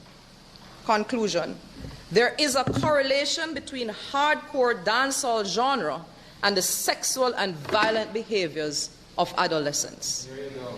There is absolutely no question, and it is unfortunate that, you know, and I empathize that you clearly were not au fait to this level of research in your presentation. Can I have a point of order, Mr. President? Just call me the informer. I'm informing you. Yeah. I'm informing you. I'll be an informer like Natalie. Yeah. Point of order, Senator Crawford. Yeah, Mr. President. And I think, give me a chance. Senator Crawford, the point of order. Yes. I think that I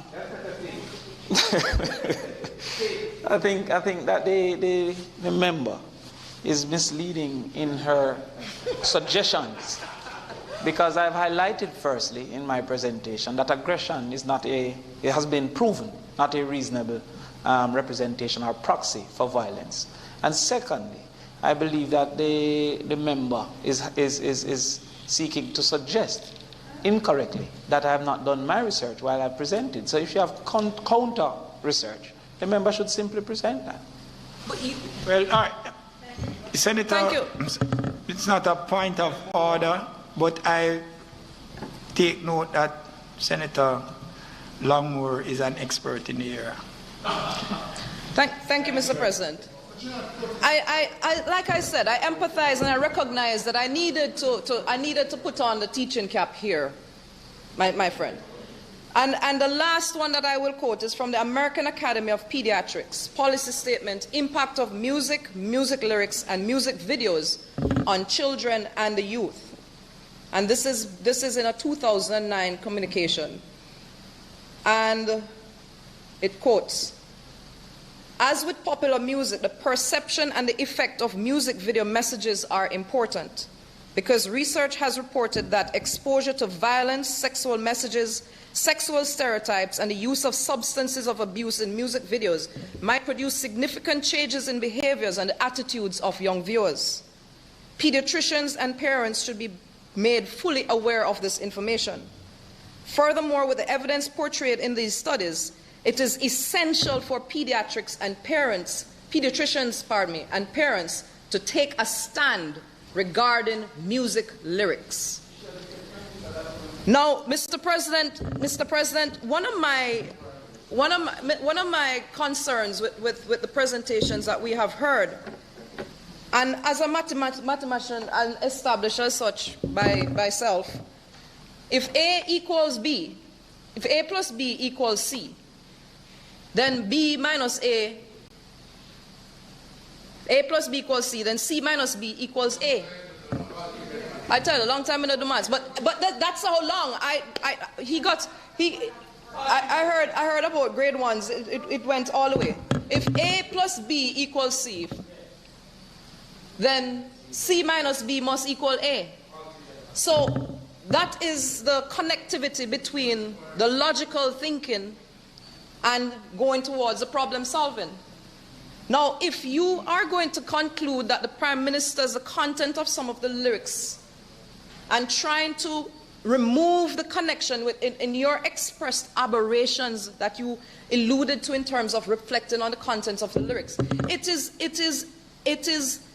inconclusive for you to come to the fact that there is no correlation between the content of the lyrics and the violent behavior. Because you're the same one who is here going on so emotionally responsive to the lyrics, not that were used, but the hypocrisy, Senator Crawford, is that we are not here defending whether or not our side of the government is basically against entertainers and dancehall music. We embrace it, but we want to do it in a way that it is healthy for our people. We are here trying to recognize that there are impacting factors that we must address in dealing with crime and violence. On that note, Senator Morris, I too read the Capri report, and it is really very disheartening. And not only around the issues of social health. And let me put it in the context, President, that social health is one arm of mental health. So when I hear Senator Morris advocating for the increased cadre of social workers, we must recognize that this is to be in the context of a greater team.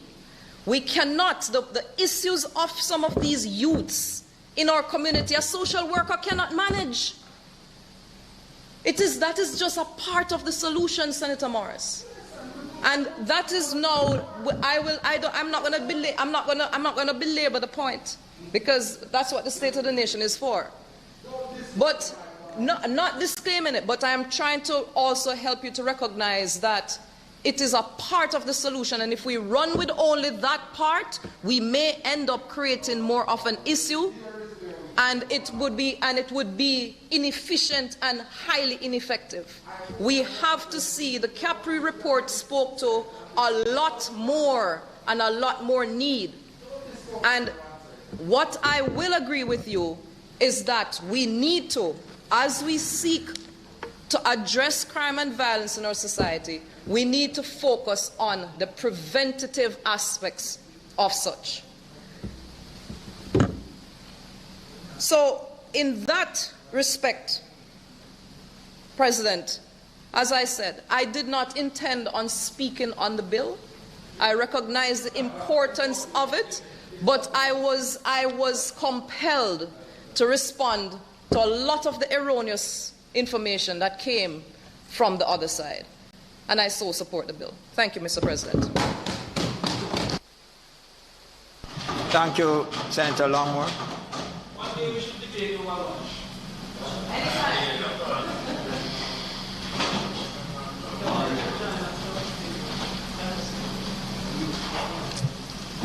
Senator Morris.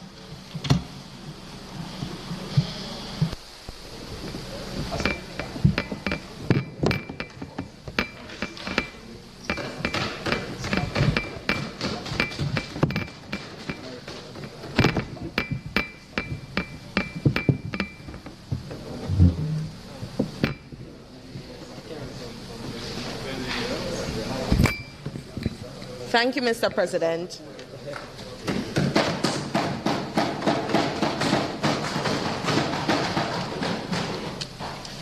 Mr. President, this morning I rise to make a brief intervention on this piece of legislation before us. And this piece of legislation, in my understanding, the Criminal Justice Act, was tailored with the intention of undermining criminal organizations by criminalizing their participation and in promotion of the activities carried out by these groups. Mr. President, I believe that it is paramount that we here ensure that the most stringent but also most effective clauses are contained in the document, and I want to add my support to this piece of legislation. But colleagues, this morning I want to speak specifically about youth, because this is a group that cannot be excluded from this conversation on crime and on violence. Because our youth, yes, our youth have been cited as a group that is severely affected by violence, but also as a group that is largely cited as a perpetrator of violence. And I remember last week, Mr. President, I think it was Senator Samuda who referenced the Wanted Wednesdays initiative, and he spoke to the promises of that and the positives of that. But what stood out for me, Mr. President, was the fact that many of these young men listed on the Wanted Wednesdays list were younger than 25. Wow. And this is an alarming fact that says that many of our youth, especially our young men, are gravitating to a life of crime. My colleague senator, he mentioned the Capri report. And I want us to look at the data that's in that report, because we've been talking all morning about science and math, and it's very important that we consider the science behind or the things that we put into this legislation. The Capri report, what it says, Mr. President, is that the majority of the victims and perpetrators of crime are young males from volatile, socio-economically depressed communities. And these males are generally unemployed, undereducated, and under 35 years old. Very important for us to note as we move forward in trying to curb this scourge of violence. Capri also notes that during the period of 2013 and 2018, males under 35 years old represented 77% of all perpetrators arrested and charged with a Category 1 crime. And during those same years, Mr. President, it was noted that males under 35 years old represented 80% of all homicide victims. So imagine that. So they're perpetrating crimes and they're victims. And this relates specifically to the legislation that is before us. Violent gangs, largely composed of young men, were responsible for 63% of all murders. So, Mr. President, these statistics that I'm laying out, it's not just a cause for concern, but, Mr. President, it is a cause or a call for action. Our young people are under siege, and we have to move now to curb this scourge of violence if we are to save this generation. For years, Mr. President, we've lamented the reasons behind our youth resorting to a life of crime. And this is important for us to identify the root causes. My colleague senator noted that earlier. So whether it be violence at home or in the wider community, whether it be too little adult supervision, whether it be a lack of positive role models, as Senator Morris mentioned, male role models especially, all these are contributing factors. But, Mr. President, I believe that we are at a point where we have to look at these factors and move to solutions. And I want to say that legislation like this is critical to us dismantling the criminality and lawlessness that exists, especially among our young people. And I find favor especially with the insertion of Section 8A at Clause 6, which criminalizes a person knowingly allowing the use of property for gang activity. Because, Mr. President, I believe it captures parents even who might facilitate or turn a blind eye to their children's illicit activities. And this morning, I want to speak specifically and encourage parents to take an active role in monitoring children. Keep a tab on their friends and the activities that they're participating in. And I also want to make a greater call for there to be greater supporting systems that will bolster the efforts of parents and help them to prevent their children from going down the path of crime. Mr. President, I want to echo the sentiments of my colleague Senator, who I believe is very learned in the social sciences, my colleague Senator with whom I share a name. He spoke specifically to the social changes that have to be adopted. And I want to go a little bit further, though, to zoom in on our youth and children. I'm sure, Senator Longmore, that you will agree with me that our nation's children are exposed to crime and violence from a tender age. And it is this exposure to violence and illicit activity that is sometimes glorified in their presence. And so just last week, we saw... Mr. President, the time being 1:20, I ask that the Senate be allowed to sit beyond 1:30 to complete the business of the day. The question is that the time being 1:20 p.m., the Senate be allowed to sit beyond 1:30 p.m. to complete the business of the day. Those in favor? Aye. Those against? The ayes have it. Continue, Senator Morris. Thank you, Mr. President. So just last week, I hope we would have all saw the video of the young boy who very much decisively professed that his choice of profession was a gunman. And this is a common occurrence in many volatile communities across Jamaica. When I was a much younger person, I wanted to be a gas station attendant. You know why? Because I always saw them with a lot of money in hand. And in the very same way, this is the reality for a lot of children who see their fathers, their brothers, their uncles participating in a life of crime and earning from that. They see it as lucrative. And so what they do is to try to emulate these actions to gain that same kind of acclaim and respect.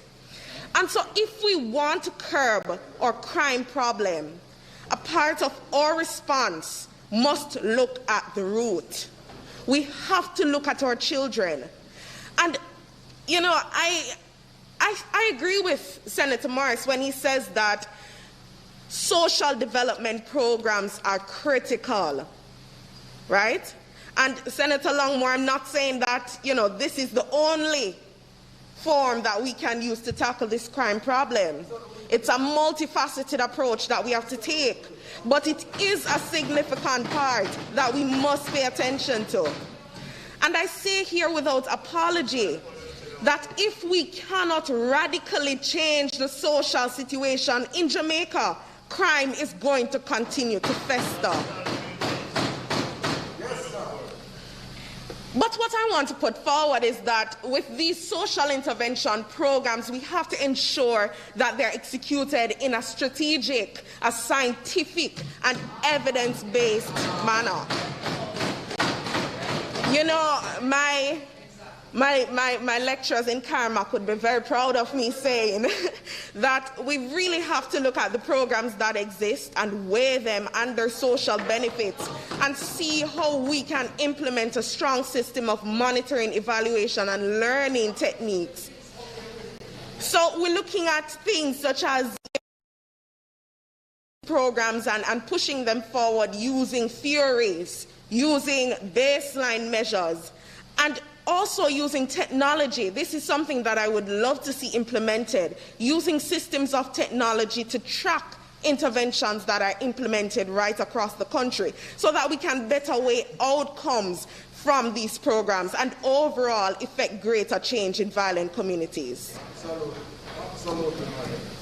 Just this week, I witnessed the plight here in central Kingston with former Senator Imani Duncan and Price. And the people of central Kingston are calling not just for increased police presence, but they're also calling for social development programs. And I want to reverberate that call and ask for us to look critically at some key areas. And I've put some things forward for your consideration.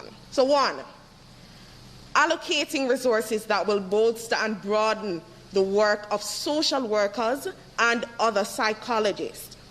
It has to be a data-driven approach. And one of the things that we can do is to mimic the gang resistance education and training program that exists in North America, Belize, and Guatemala, where you have gang culture infused into daily life. Another thing that I would love to see is cognitive behavior therapy, teaching conflict resolution and anger management. We can't undermine the importance of these things in our society. I also want us to look at creating more access and opportunities to education and training. And Mr. President, when I speak to education in this context, I'm not just speaking about the grade 1 maths and English and science, but I'm also speaking about extending education to allow our citizens to navigate the present reality. I'm talking about financial education, financial literacy. I'm talking about language training from an earlier age that will allow young people to become global citizens. I'm talking about the teaching of digital technology that will better enable young people to navigate this new digital world in which we live. And Mr. President, I believe that if we can equip our young people with this type of education that prepares them to be 21st century citizens, then they will feel as if they have greater control over their lives and will be less likely to venture down a path of crime and gangs. I also want us to foster employment, entrepreneurship, and ingenuity. You know, I'm aware that there is the Youth Innovation Center that exists. But I want it to go further. I want us to be able to equip our young people with resources, with guidance that will empower them to bring value to the international markets. I don't know if anybody else remembers, but a few weeks ago there was a young man in the news who was creating cars.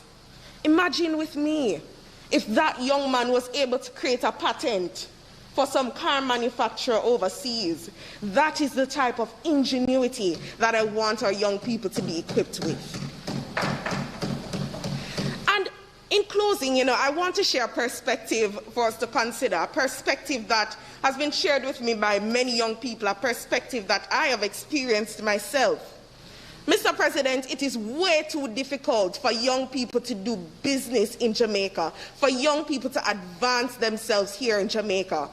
And I say this because simple things such as registering a business, getting a TRN, simple things such as accessing education, getting a business loan is often sometimes such an arduous task for young people. So much so that many of them think that it is better to go and commit illicit activities. And don't get me wrong, I don't support it.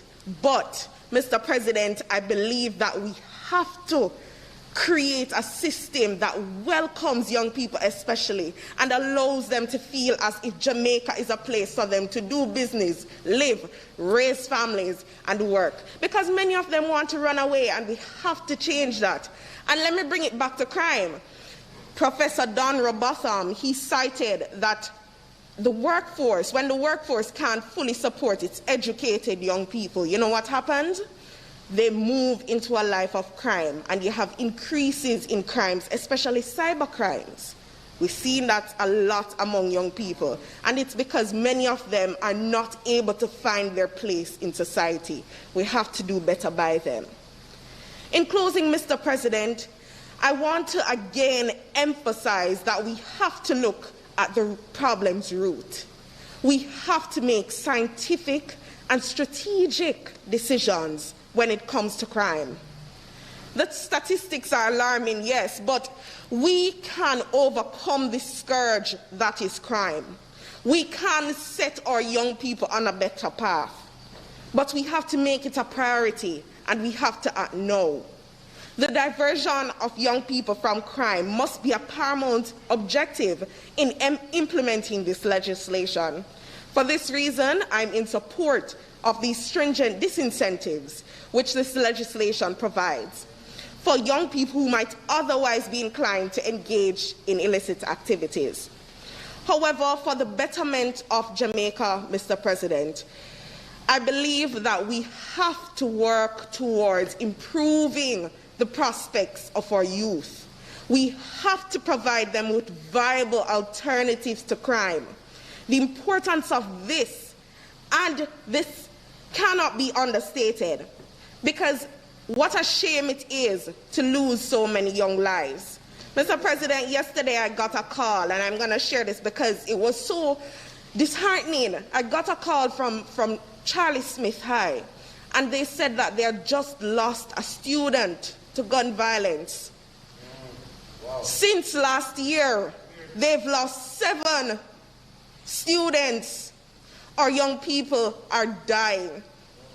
Our young people are under siege from this violence. And Mr. President, in closing my intervention, I want to urge us to think of this generation, to think of the youth, and do everything we can to stop this senseless violence and crime that exists in Jamaica today. Mr. President, that is my point, and I rest. Thank you. Thank you, Senator Morris.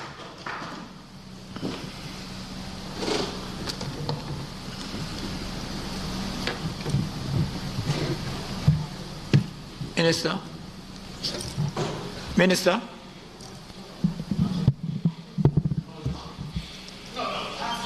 Go ahead. Mr. Senator Scott Motley. Mr. President, I can assure you I will be very brief. I had the privilege, I consider to be so, of sitting on this Joint Select Committee. It was...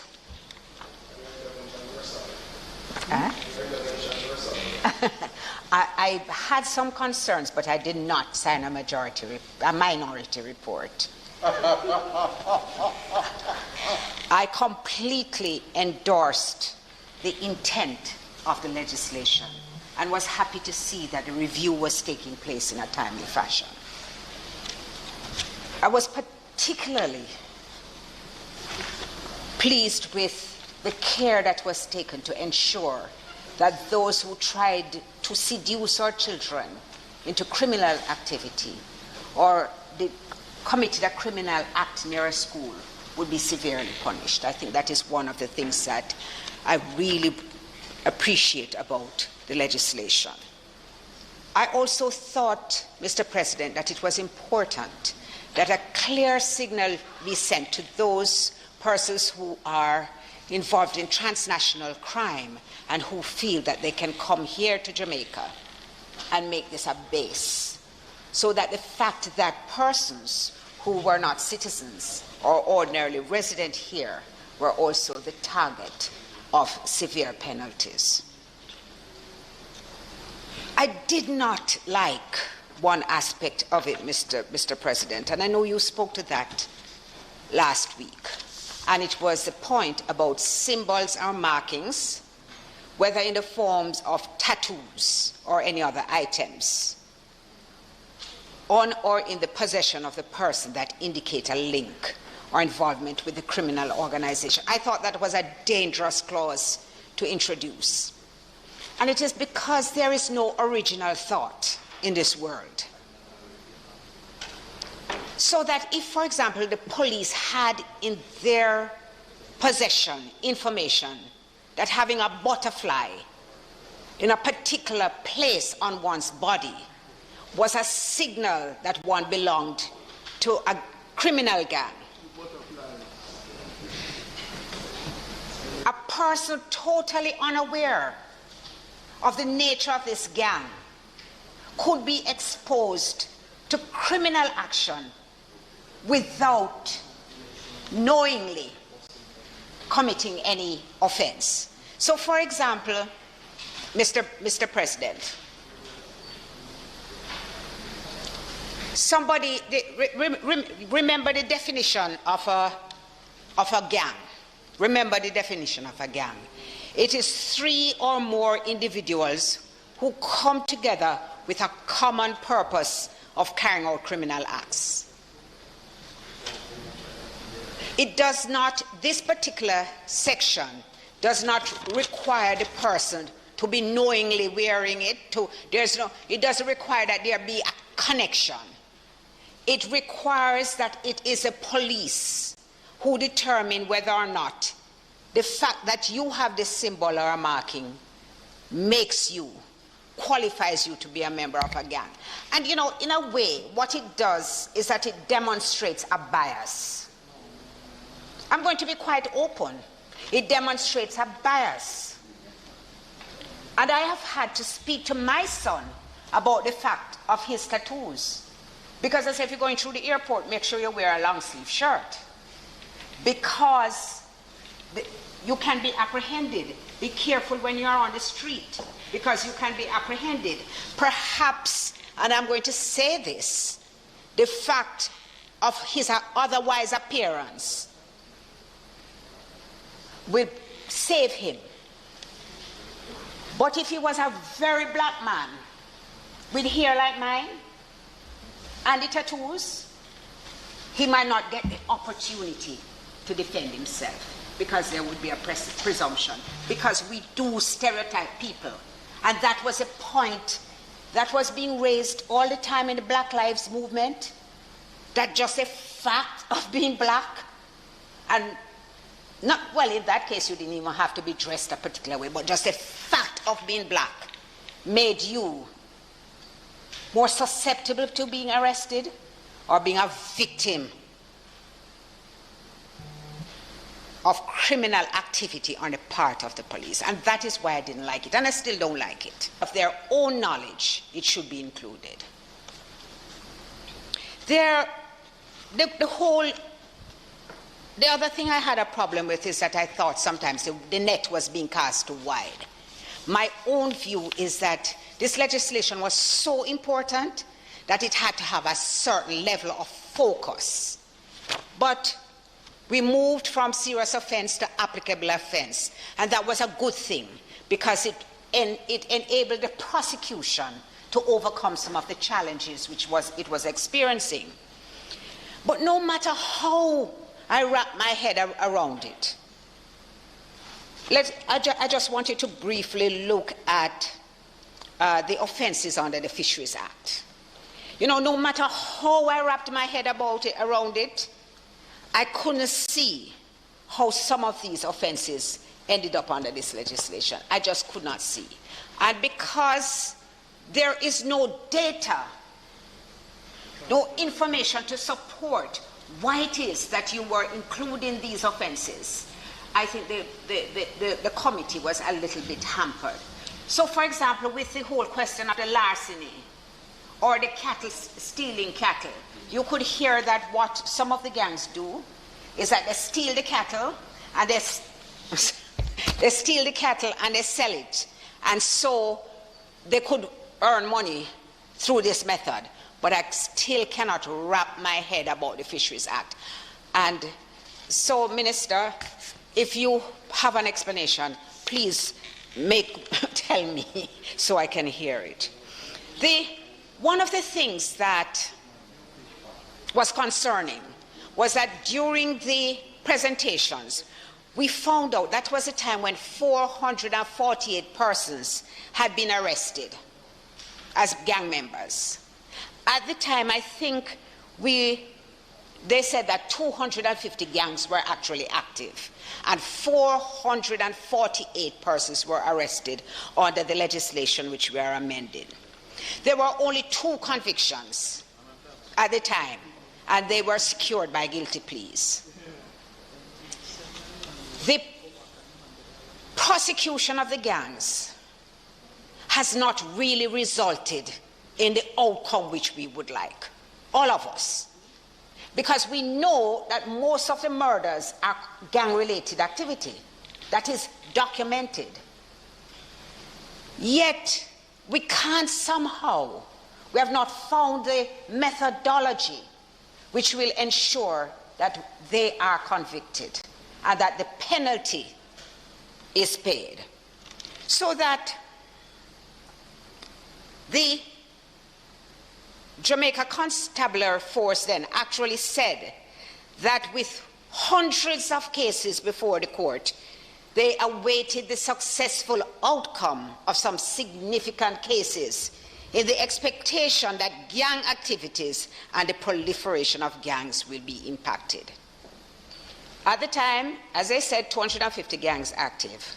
Minister, your report was that there are now 262 active gangs.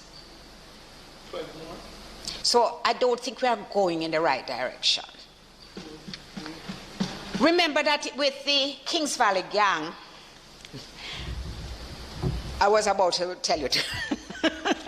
With the Kings Valley gang, we know that basically that case was disintegrated. The Eugene gang convictions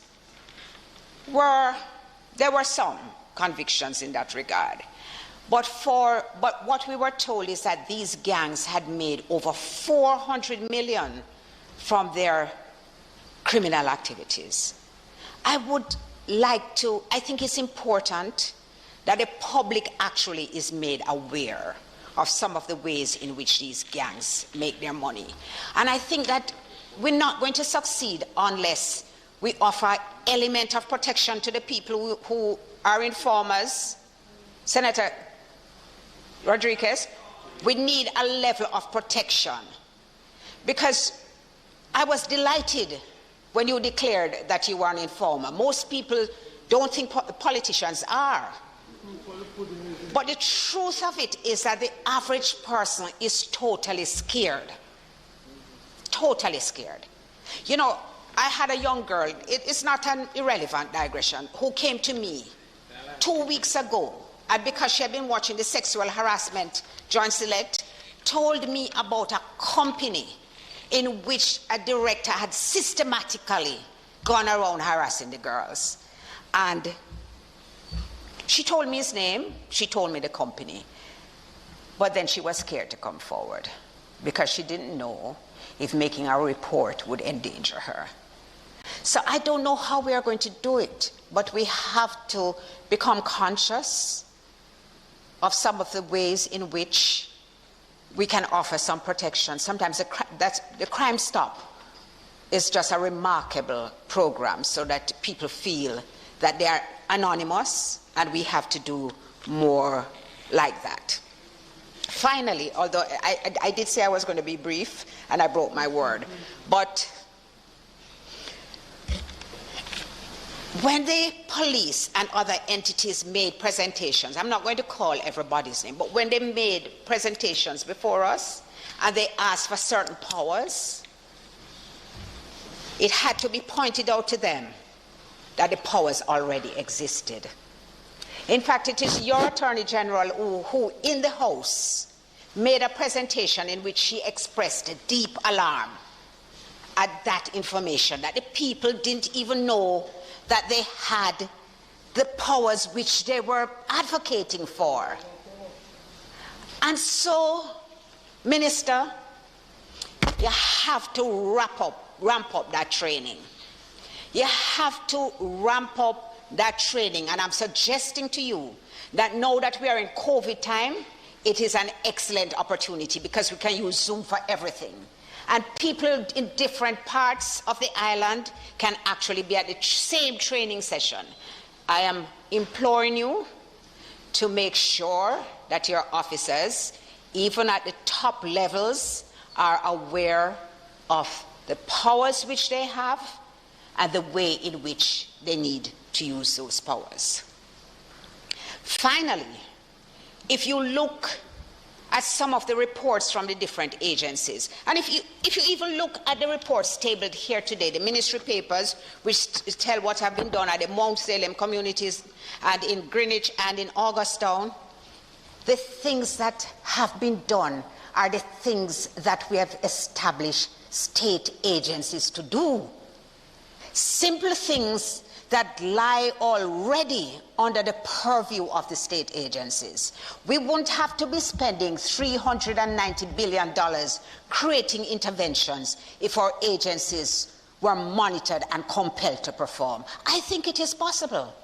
I really, really think it is possible that we can do it. Even with the programs of intervention, one of the downsides is that there is no monitoring. So we keep on spending this money, where our international partners make all this contribution, but we don't do any analysis as to the results which we are achieving. And so it's program after program. There's no coordination between the persons who are intervening. So you have you have 6 entities in one space, and they have never sat down together to say, all right, you do this part, let me do this part, because if we throw the money here, it can be more efficient and effective. And I think that could make a difference. I do take note that in the Zozo Joint Select Committees, one of the presentations we had from Mr. Omar Sweeney was that it actually takes 6 years of intervention to see any real results. And let me tell you, they're trying to make our children into gangsters from the reach 6 years. When you saw that little boy on the video, he wasn't joking. He was completely clear in his mind as to what he wanted to be. With passion and conviction and strong determination. We have to create a different pathway for young people and rescue them before the situation gets too bad. We have to make sure that they live. I mean, I had such a terrible experience in Gordon Town, because there was this young man who had he would make sure that I can get a park.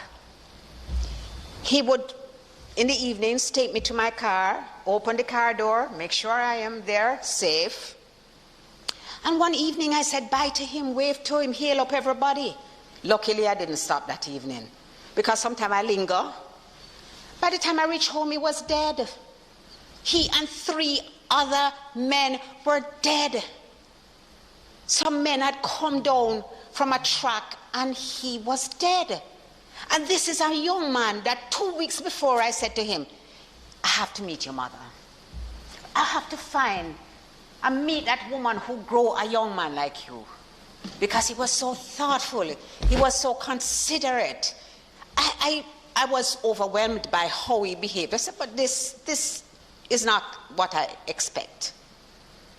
No, maybe he had 2 different sides to him. I don't know. I still don't know. But I can tell you that the side I met tells me that there is hope for these young men if we just take the time. Absolutely. Just take the time. Absolutely. Thank you, Mr. President.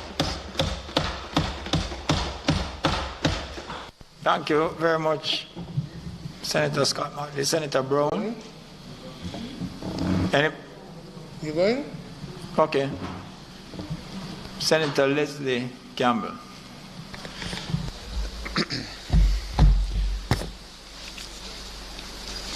Thank you, Mr. President. We're here because of, well, whatever the number is, we have gangs. And we're not so concerned about those people who are not members of gangs. You see, laws only work when you have most of us, well, because most of us, most of the time, who abide those laws. So the 262 or 379 or whatever number we have,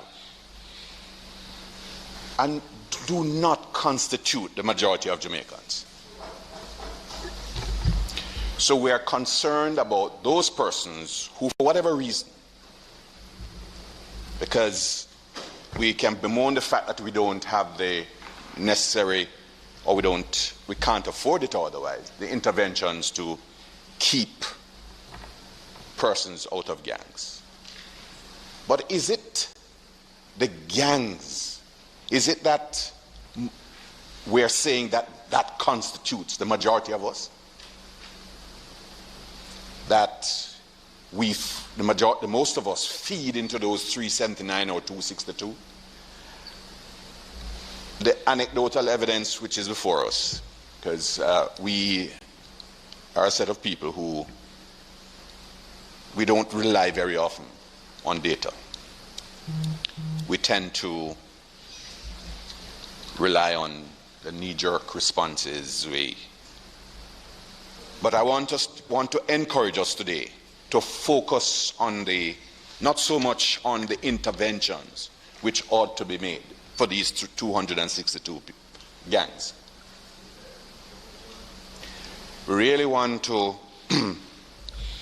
look at the legislation which is before this Honorable Senate and ask ourselves, does it achieve the intended purpose? And we can only do so by virtue of looking back, because we don't have the benefit of that futuristic insight into what will happen. So we have to look back at the history.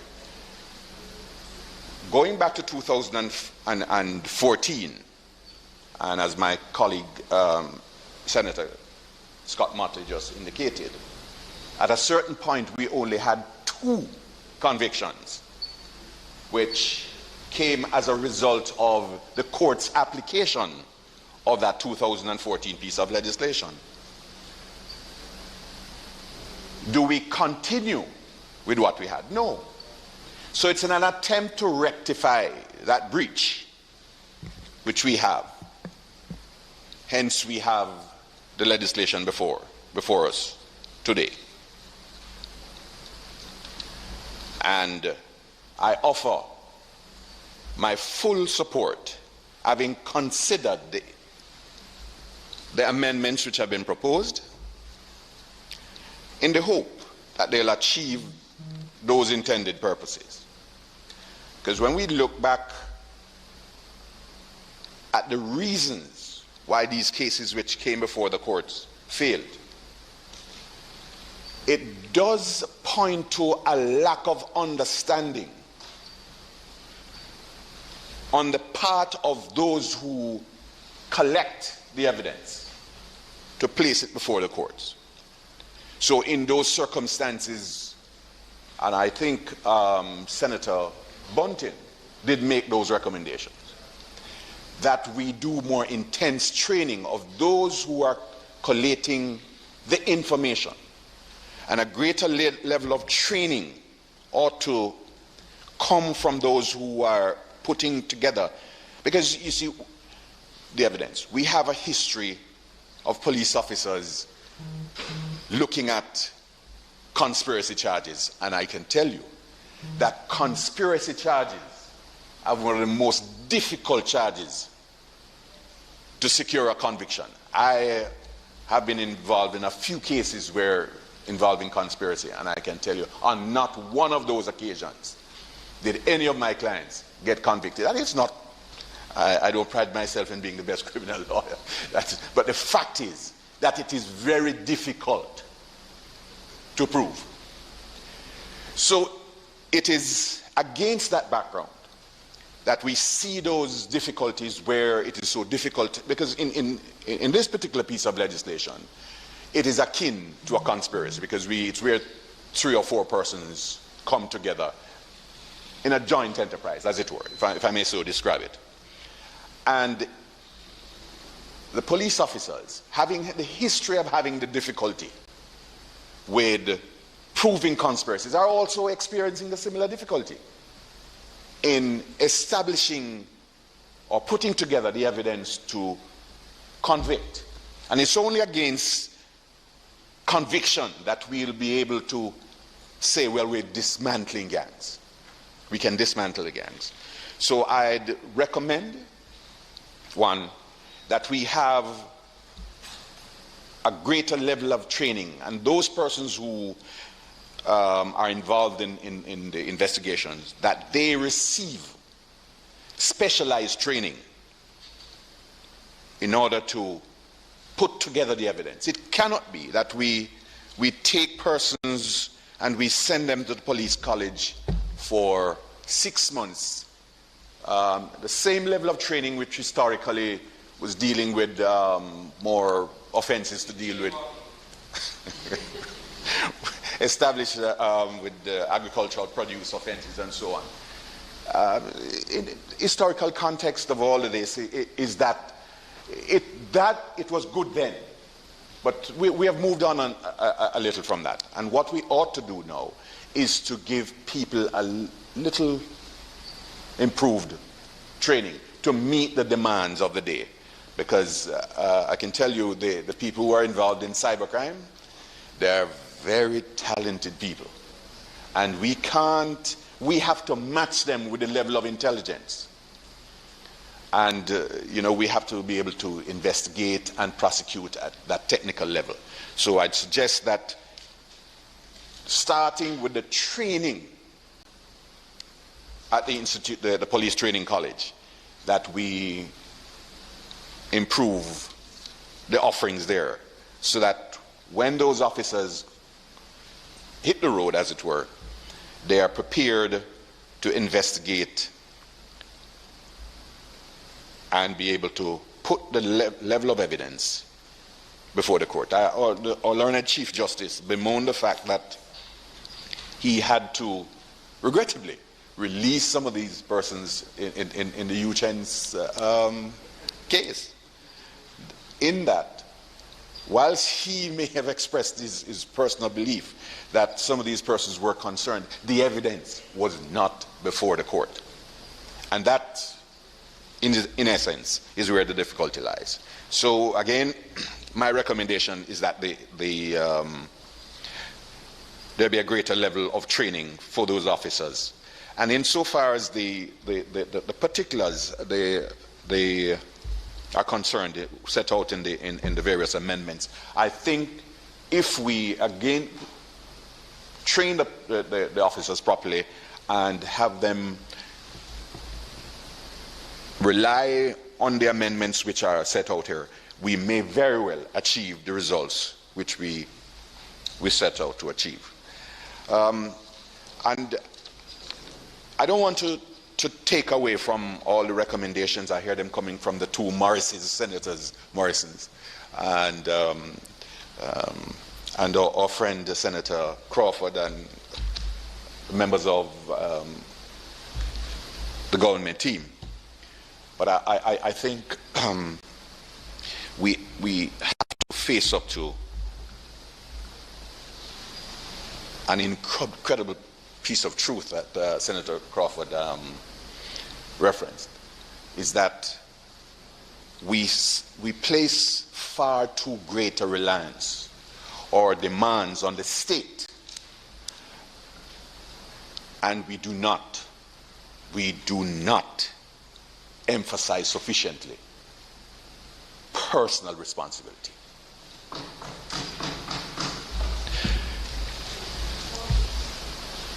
Personal responsibility. I think I recall growing up in the rural part, and if I didn't want, I can safely say that crime in this country has increased significantly for the reasons that we no longer go to that social institution we call church. Yeah. The reality we have ignored. The reality, the fact is, what is there? What is there to say to us? To say to these young persons, where you're going, you're failing to acknowledge the rights of the other man. That if in doing so, where you fail to recognize the other man's rights, you're compromising your own. I remember if I dared in growing up throw a stone at a man's mango tree, my father would take off the skin. It's a reality. But what the lesson he was teaching then is that I must recognize it's not mine, and I ought to acknowledge the rights of the other man, the man who had to grow his plants, his bananas, and if I threw a stone up there and damaged his plantings or whatever it is, he couldn't earn his living. So I want us to go back to acknowledging all those things and taking each community. Some of us in here and outside of this place ought to take a greater interest, engage more with the communities that we're from. Because I did acknowledge that.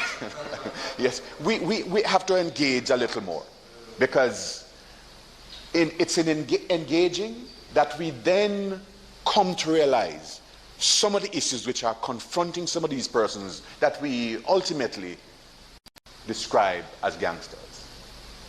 And my friend Senator Longmore speaks to, and she's always championing it, the fact that there are a number of us walking around with serious mental health issues, and we are failing to face up to. We have, perhaps rightly so, I can't say, this sent out a number of these persons who are treating at the community level, and we have to have persons who are sufficiently trained to engage them at the community level. If those persons are not there, then they won't get the level of engagement that is necessary to assist them in curbing behavior which lends itself to that kind of deviant behavior. So, Mr. President, as I'd indicated earlier, I give my wholehearted support to this bill in the hope that it will achieve the intended purpose. May it please you, Mr. President. Thank you, Senator Campbell. Senator Brown.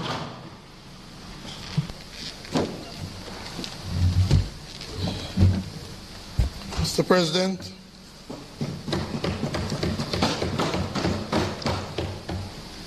there can be no doubt that one of the first duty of a government is to secure its citizens, to make it safe for them from crime.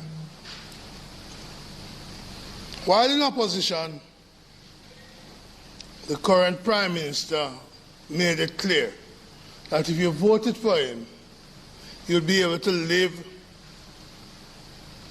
sleep with the doors and windows open, and wake up in the morning and still be alive, as if you could wake up and not be alive. But that's how the Prime Minister set out to promise the people that under his government, they'll do better in fighting crime, and the people would be safe. If we examine the numbers today, it's clear that that's a broken promise, and that this government has really failed to keep our people secure. Just yesterday, the story broke of Jamaican boat people picked up on the shore in Florida. One of them under handcuff, one of our citizens under handcuff said the following: pure killing going on over there. Really want to leave. I want a better life.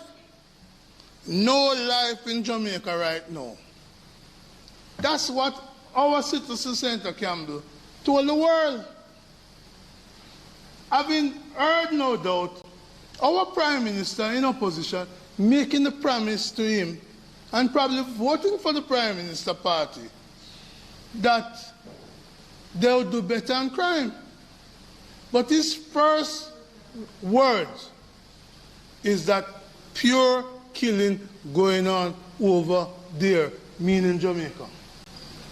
I don't know if it comes from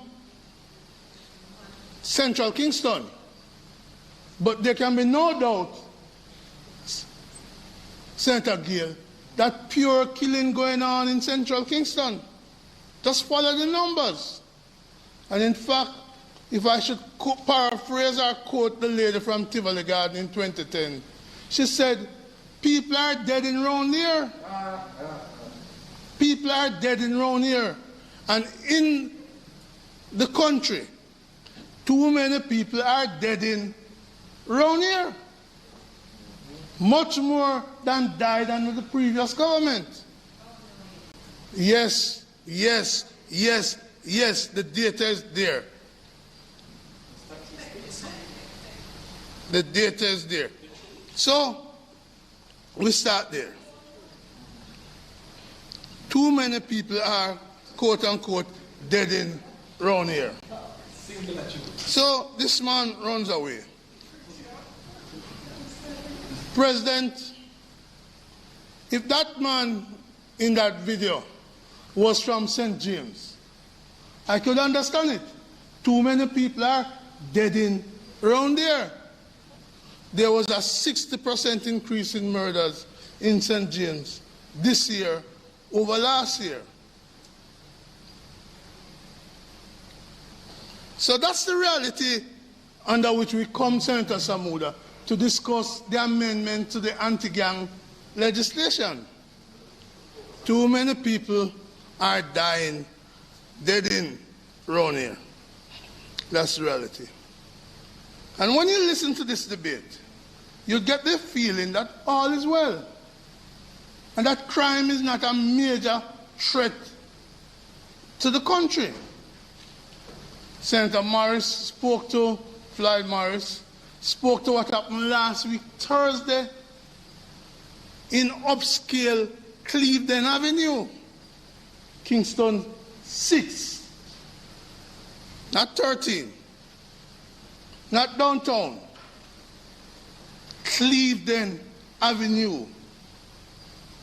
4 garbage collectors going about their duty collecting garbage, robbed by a gunman. Don't know if he's part of a gang, don't know if it's an initiation, but the reality is, it's not the first time garbage collectors are being robbed. But when we get to that low, the question is to ask, how much lower are we going to go as a country? So we saw that last week. And Senator Samuda probably could give us an update. Have they been able to catch that gunman?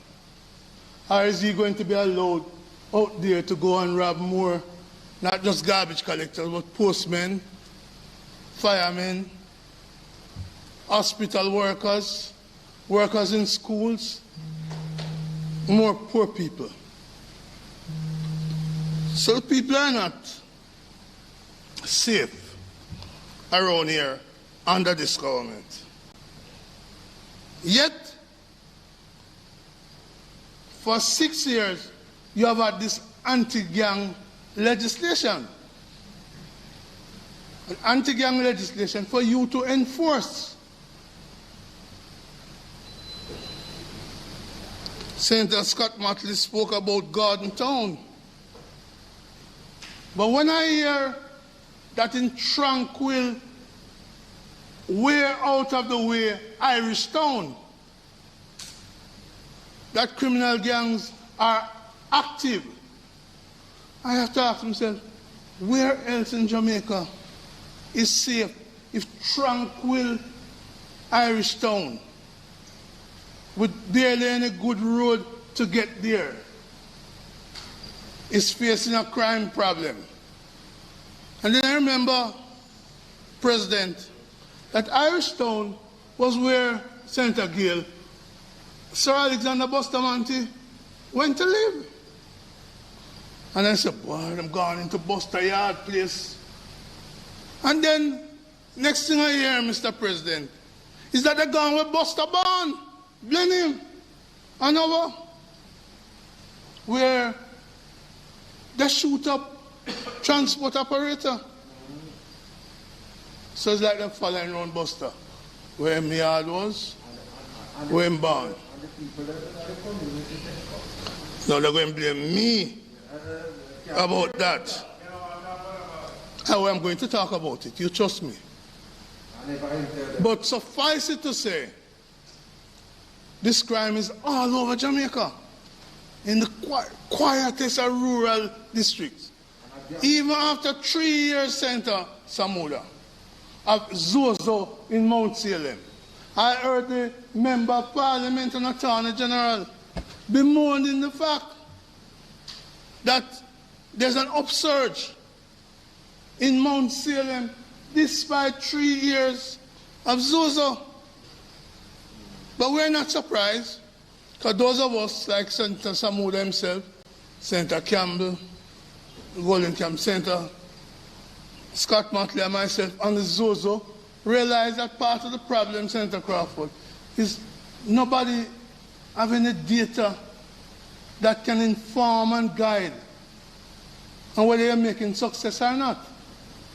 So you pump more money into it, but you can't measure really if we're making success. The reality, Senator Samuda, and the country must be told, is that last week's police report, the last weekly police report, showed that there were 44 murders between the June 5th and June 12th.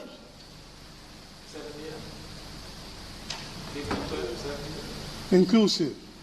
So the last weekly report, Senator Samuda, and you have it. So you can contradict me so I can get a chance to make a personal statement.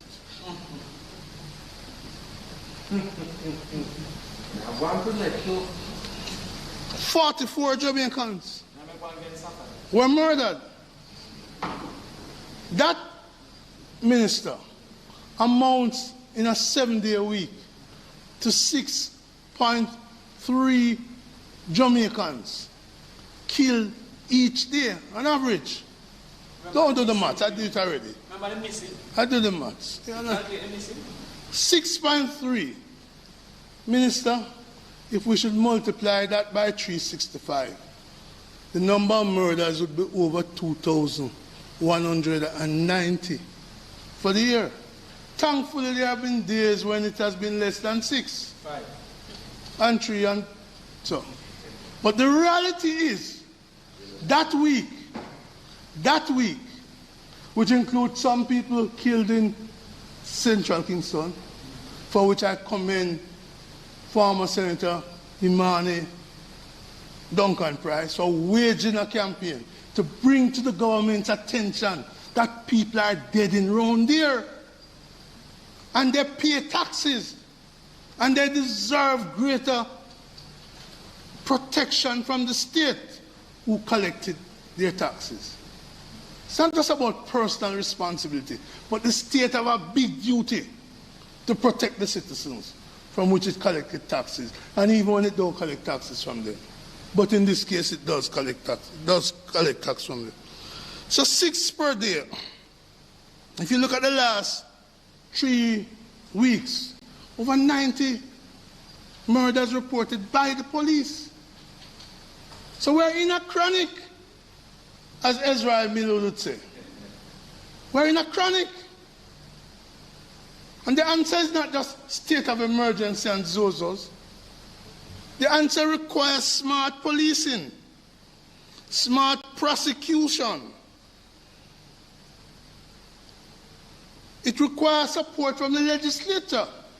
And that is why we did the anti-gang legislation in 2013. Since, as Leader Bunting said, the police asked for it. We gave it to them. Just as they asked for paper statement. That is to say, you don't have to bring the witness to court. Just bring the statement.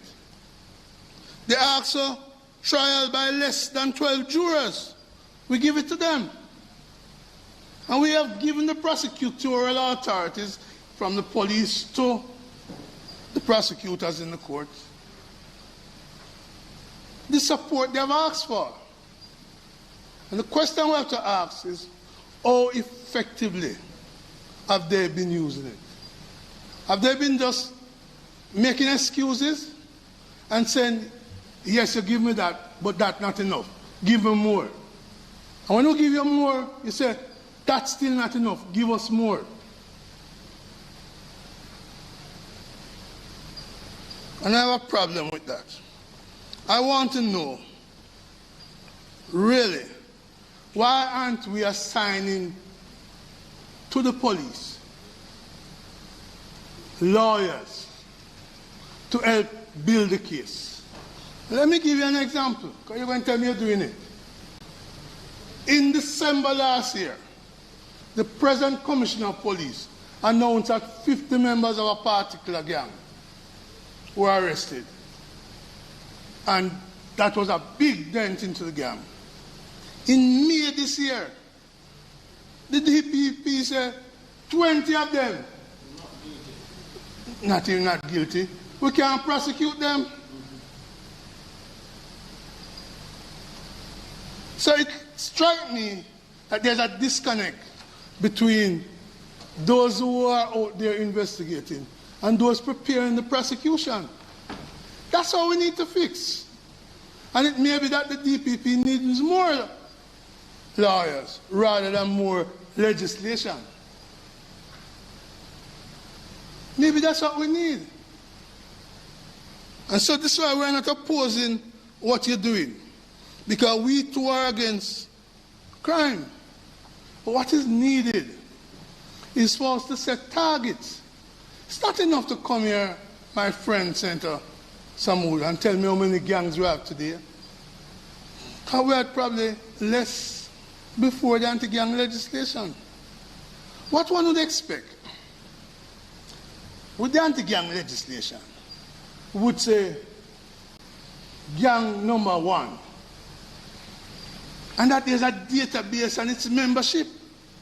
You may not catch everybody in the gang, but you certainly will catch more than the 3, because that's required to be a gang. Monitor them. You have interception of communication legislation, and all of them use phones. You have other tools at your disposal. So I am shocked when I see the cases go before court and they're being thrown out. Something is wrong. And it is the government duty to monitor, to understand what is going wrong. If Senator Webby was here, I know he'll agree with me that if you don't measure things, it don't get done. There ought to be a baseline which tells you where you're starting from when you bring the anti-gang legislation, where you expect to go by what time, and whether you're reaching there. And that's missing. That's missing. And you know, as I've said to Senator Webby, there's a database, there's a baseline of murders. In the last 4 years of the PNP, the highest level of murder was 1205. 1205 in 2015. Under this government, there's not a single year when you equal or got below that number. Every single year, you are higher than the highest number under the PNP. It doesn't give me any comfort that we were 1205, but certainly it ought not to give you any sense of comfort that, you know, measuring last year against this year. because you can't measure it against your favorite target, the People's National Party. And I say this against the background of the promise of the Prime Minister to do better.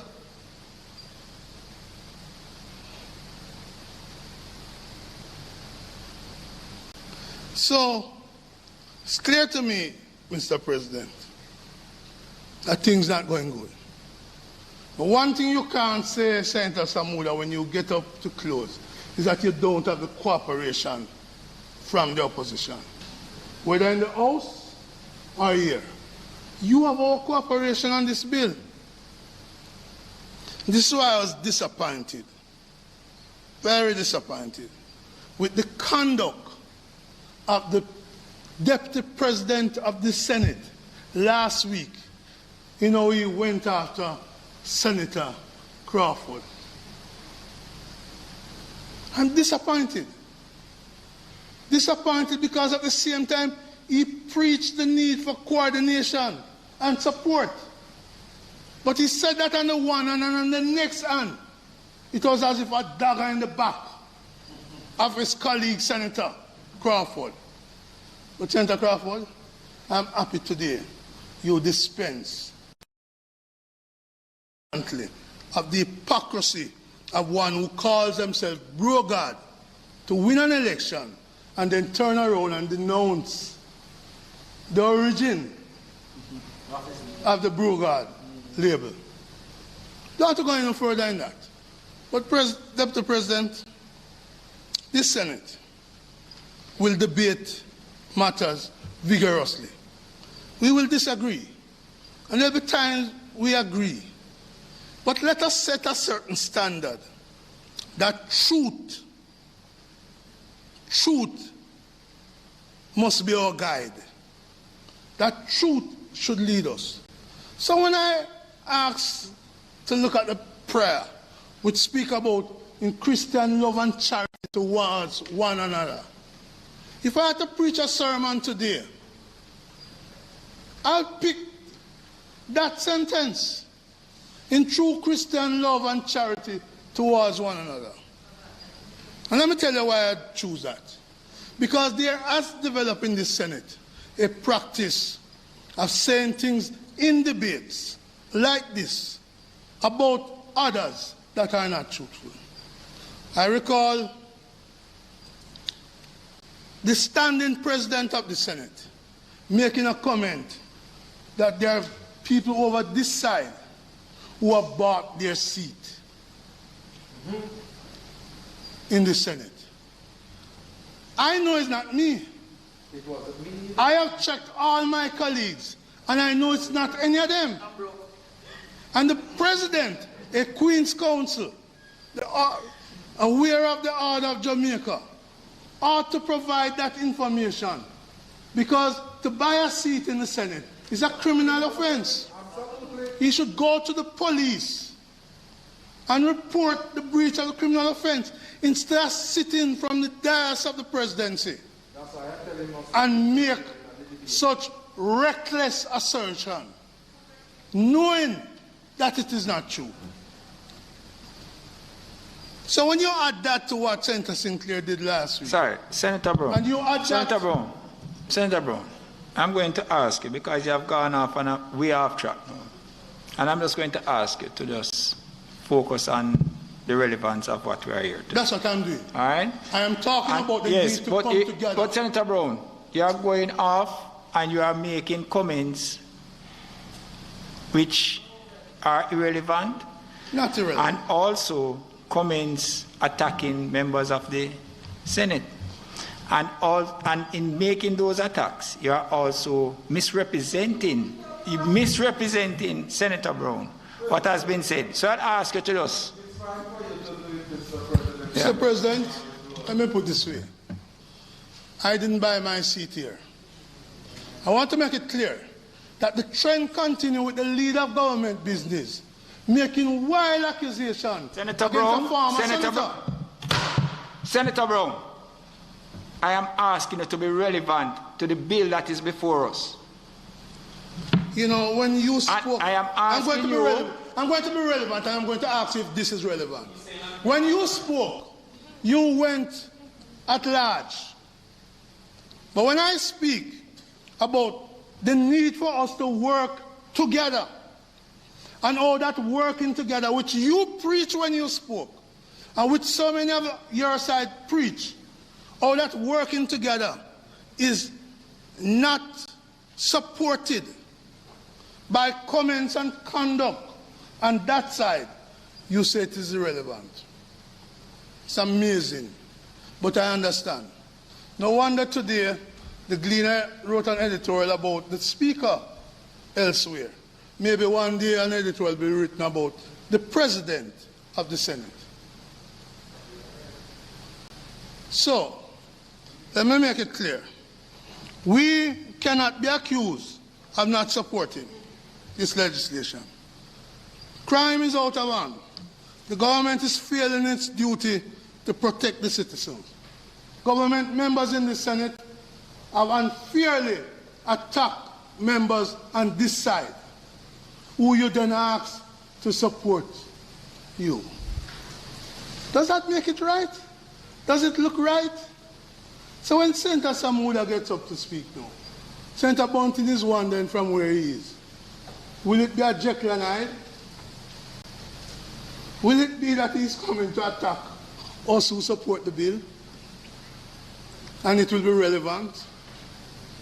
Or will he acknowledge? Sorry? Or will he acknowledge our support? And acknowledge, Senator Webby, since you have come to the chamber, the need for measurement. That this legislation by itself, if we don't measure what we want to achieve, we're not going to achieve it. We want to measure the reduction in gangs. We want to measure the reduction in gang members. We want to put them away if need be, because we can find the evidence to support that. But there must be measurement. And as I say, too often, when you ask the police and the security force and prosecutors come asking for more legislation, and you say, what is your experience? What does the numbers say? You can't get the numbers. So people like you and I, Senator Webby, who understand the importance of data, really are at a quandary.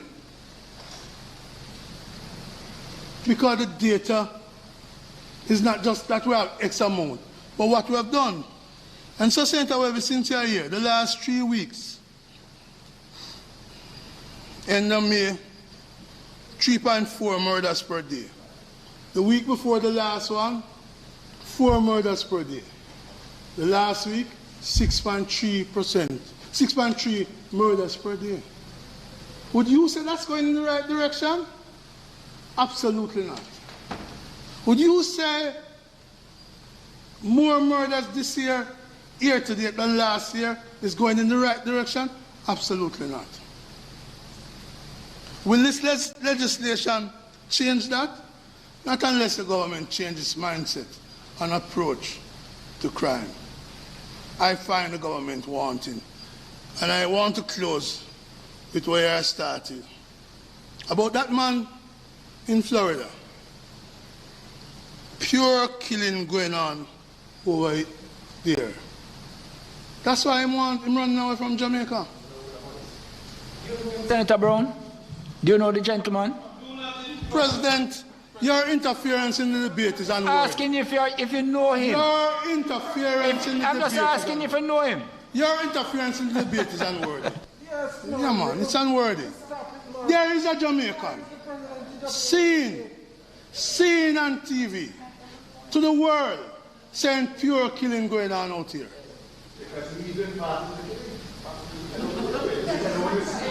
You know, it's a pity that you all turn to attack the citizen for saying that without a shred of evidence, and the president allows that. Right? Well, sufficient to the time. But for now, But for now, a Jamaican citizen, which is what he is, has said to the world, pure killing going on. If I look at the police stats in St. James, I'd have to agree with him. If I look at what happened in Garden Town, I'd have to agree with him. If I look at what happened in Mount Salem, I'd have to agree with him. If I look at what happened in Central Kingston, I'd have to agree with him. If I look at the 44 murders in 1 week, I would have to agree with him. The reality is, the promise made by the Prime Minister is a broken one. Just as his empty rhetoric about gangster lyrics is shown up by his adopting the moniker Brogard. The hypocrisy in the society, whether it is Mocha Fest or otherwise, is what is turning off people from supporting good measures. I hope these measures work, but they will work best in a condition where the hypocrisy of the government is ended, where truth and honesty operate, and where Senator Sinclair, Christian love and charity towards each other exists in this Senate, and the way you treated Senator Crawford last week, outrageous as it is, will never be repeated. May it please you, sir. Minister.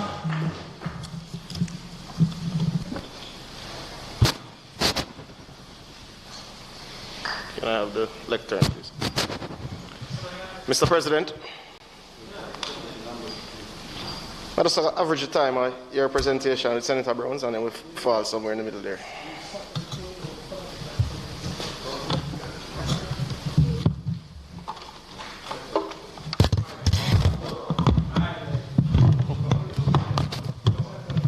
Thank you. Sorry. That's fine. Mr. President, I want to thank colleagues for their contributions to the debate. I want to make it clear that I appreciate, or let me use the words once used, I appreciate and welcome any offer, any sincere offer from the opposition to work with us on this issue. The only difference is I bound my receipts. But we get there in a few. Mr. President, this legislation has benefited from a long process. There is, let me make sure I quote it exactly. There is the fact that this process, especially from a policy standpoint at the Ministry of National Security, actually started in 2010. That, Mr. President, I will touch on in a few. And that came out in the debate in the lower house in 2014, when then opposition spokesperson on national security went through the history of how this bill would have come to be.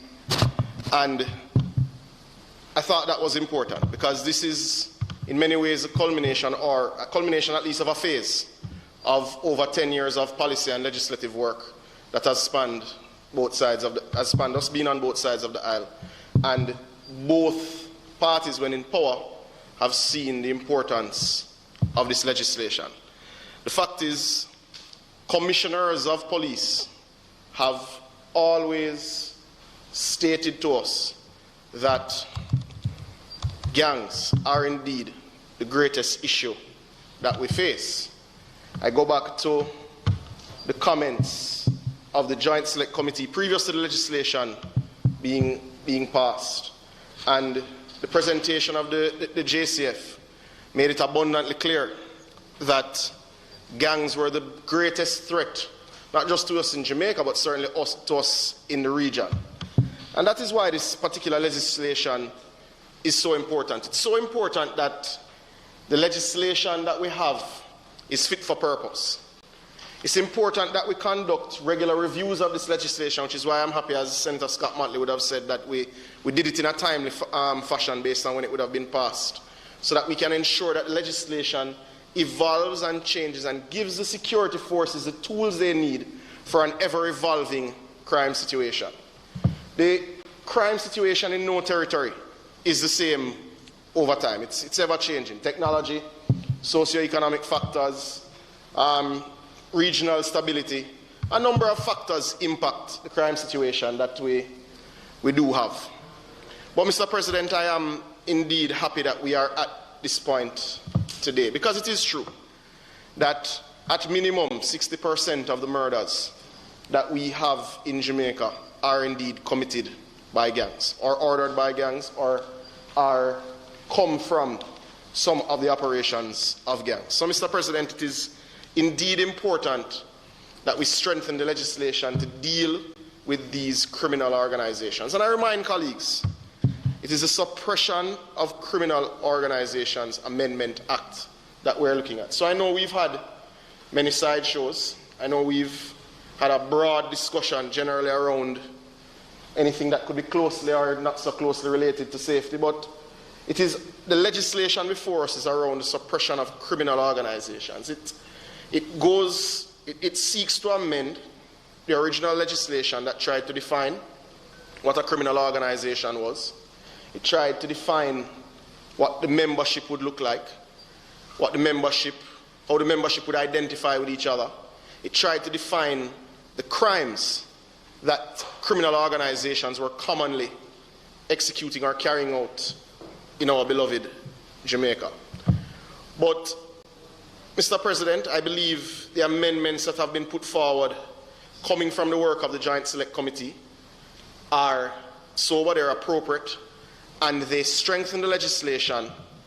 And I believe if we look at history and we look at other territories and other jurisdictions, it points to us that these are steps in the right direction. I'd started the debate and we had acknowledged that even in a jurisdiction to the north that has always had more resources than we would have had, that admittedly would be certainly in terms of age, a more mature democracy than we would have had, and they would have had the benefit of much development that we would not yet have had. When they passed the RICO Act in the United States, they had very, very limited success in the first 10 years of that legislation being passed. We have at least been able to test the legislation, take the advice from the DPP's office, from the police, from the benefit of the Joint Select Committee, look at the law and amend it within the first step, just outside of the 10-year mark, if you consider when the policy would have started, to ensure that it is fit for purpose and that we move from, I think, 2 convictions to 20 to 30 to 40 to the point where we can start to disrupt gangs and disrupt criminal organizations in our country. Now, to note, and it's been said, and I want to reiterate it, and it is not the position of the government that any one piece of legislation or one action can indeed halt, curtail, stop criminality. The problem with criminality, especially serious and violent crimes in this country, has been with us for far, far too long. And there's no silver bullet. And we have never put forward that there is. If one is to be honest, and we look back to the sectoral presentation of DPM Dr. Horace Chang, he spoke at length on a few areas. One was the legislative agenda that we have for this year. It includes this piece of legislation and the amendments that are now before us. It includes the final MOCA regulations that will complete the process of making MOCA a truly independent organization. Even though they appointed, they have notice started at April 1 and they are indeed functioning in an independent manner. We're completing the organizational structuring with these regulations, and that will come soon. He also spoke to the amendments to come to the Firearms Act. We have been clear that there are amendments to come very soon on the Corrections Act. We have spoken to the intense policy work being done to create an offenders management policy, something that I was shocked when I went into the ministry that we hadn't had almost 6 decades of independence. We do have an offenders management policy in Jamaica that would govern how we approach these things.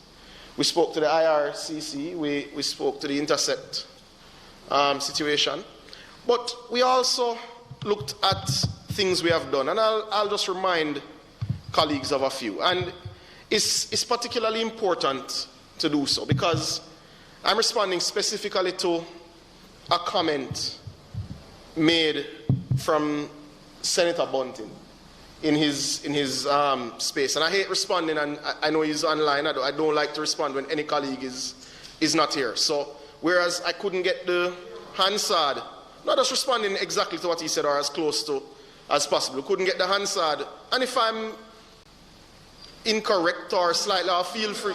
Absolutely. Absolutely. But to be clear, the Hansard, I couldn't get the Hansard from last Friday yet, but I did watch the YouTube of PBCJ to make sure that my ears weren't, deceiving me or I didn't get it incorrect.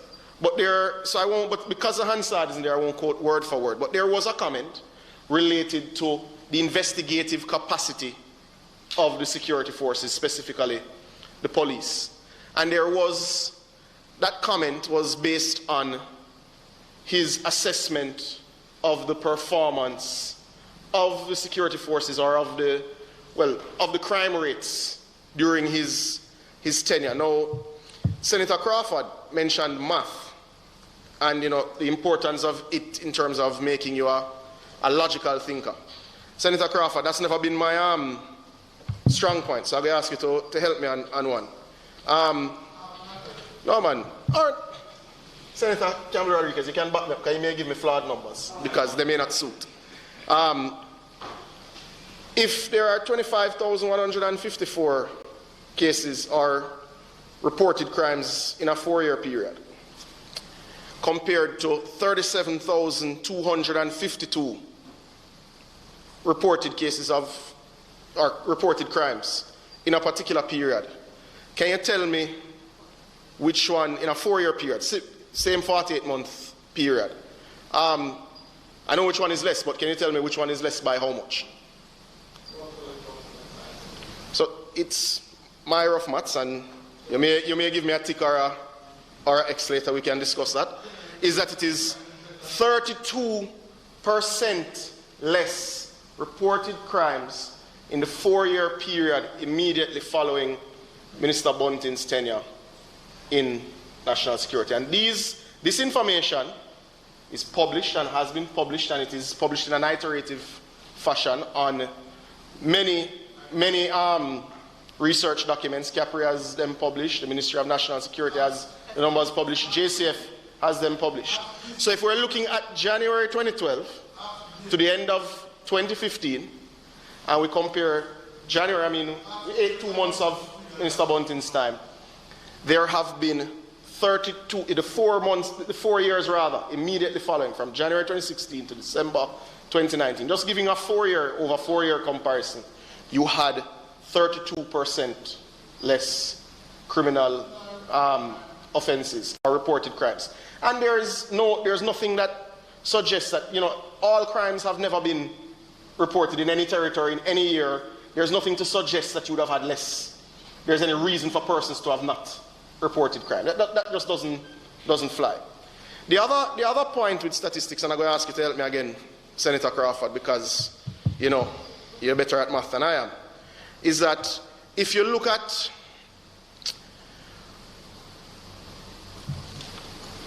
$14.46 to $11.33, what reduction would that be, percentage-wise? Just a hazard, I guess. I know your brain works pretty quickly. Approximately 22%. I hope Excel not putting me in any trouble. The People's National Party administration that would have come in January 2012 would have inherited a trend line, which was a reduction of murder of 22%. So they got a reducing murder figure. In 2016 January, when we looked at 2015 over 2014, we would have inherited, when we came into government at the end of February at that period, inherited an increase of 20% in murders. So you got it reducing, you gave it back on the increase. No, there are some facts, and you can't avoid it. The murder and shooting numbers started increasing in Q4 2014. You know, my colleagues will note that I sat quietly during certainly your presentation, certainly Senator Morris's presentation, and never during Senator Brown's presentation. But that's a different topic. So I do expect either to, unless invited to do so. But it's not the time for that. So we will get to that. No, I also looked because, we just need to look at what the exact issues are. There are some chronic and some serious issues. And the facts remain that the action, this legislation or any other legislation passed in the last 10 years has not adequately curtailed the action of gangs. And the actions of gangs usually result in the murder and maiming of Jamaican citizens, which is why we are here today strengthening that legislative framework. But we cannot misdiagnose the problem or misclassify what the issue is, because then we will put forward the wrong solutions. The facts are, and as we have been very clear on, the problem is gangs, guns, and guns. And the legislative framework that we will bring this year and that we have brought thus far goes directly after gangs, guns, and guns. And we are particularly confident that we are on the right legislative path. And that is not to be understated. Now,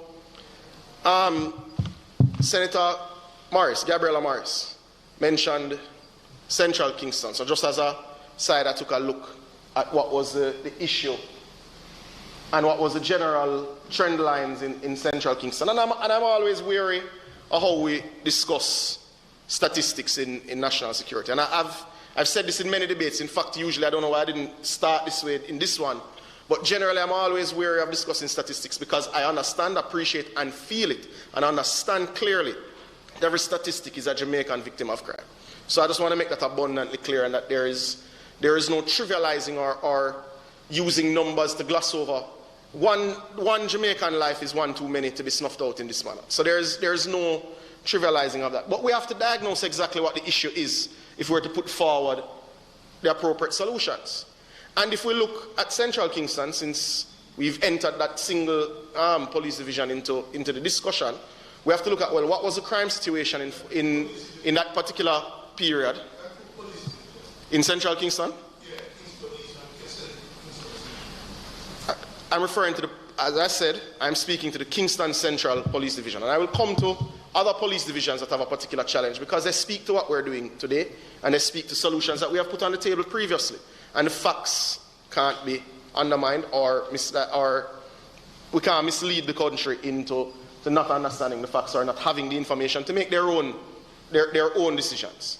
The facts are, in 2012 to 2015, looking at Kingston Central, you'd have had 159 murders in that very tiny place, in that 4-year block, which is frightening. So, unfortunately, and very unfortunately, not new, and shows a long-term issue in that space. In 2016 to 2019, you'd have had 135 murders in that 4-year block in Kingston Central. That's 135 too many. But that showed a 15% reduction in that space. You fast forward to what would have taken place in the latter part, well, not fast forward, apologies. You rewind to what would have started to take place towards the end of 2019. And if you follow the news coverage, you see that the issue didn't suddenly pop up. And Senator Webber will remember and recall when we were discussing, even before he would have moved into the new Grace Kennedy head office, and we're looking at the security situation, and we discuss it from time to time. And even after moving in, from time to time, Senator Webber will, say, this is happening, we need to look at this, etc. And reasonably so. I mean, he's a corporate citizen within the police division, and it's important for us to hear from all concerned. But if we look, and to be frank, the increase in gang activity in that very small geographic period And the news, if you want to spend the time going through the archives of Observer and Gleaner, you can do so, and you'll find reports of upsurge and upswing in gang activity started at the end of 2019. It was recognized. You know, Central Kingston is such a small but densely populated space, but it was recognized that gangs from East Kingston and gangs from Western Kingston were both having an effect on what can be a fault line in terms of inter-community relations, and has been, unfortunately, long before I was born, right? It was recognized that there was a situation that required the multiplier effect, required significant intervention, and it was our policy decision, and one that I stand by, and one that I support, and I've made my position known, that what was required to keep the people of Central Kingston safe, while you would take significant strides in investigating, prosecuting, and eventually convicting the gangs that were causing havoc, was indeed a state of emergency to hold the space. Now, I don't back from that position. It's something I voted for and something that I believe would help to save the lives of Jamaicans. And I don't have any issue standing on any platform and saying that I supported it then, I support it now because it saved the lives of Jamaicans, right? Now,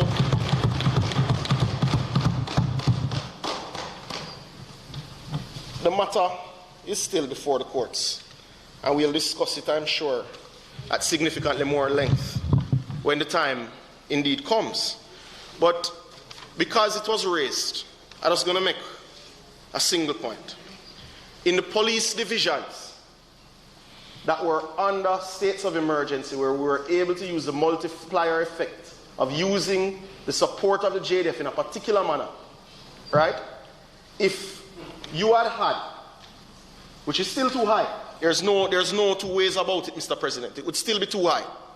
If you had the exact number of murders year to date that you had last year, this time, in these 6 police divisions, Mr. President, you would have 84 less murders in Jamaica.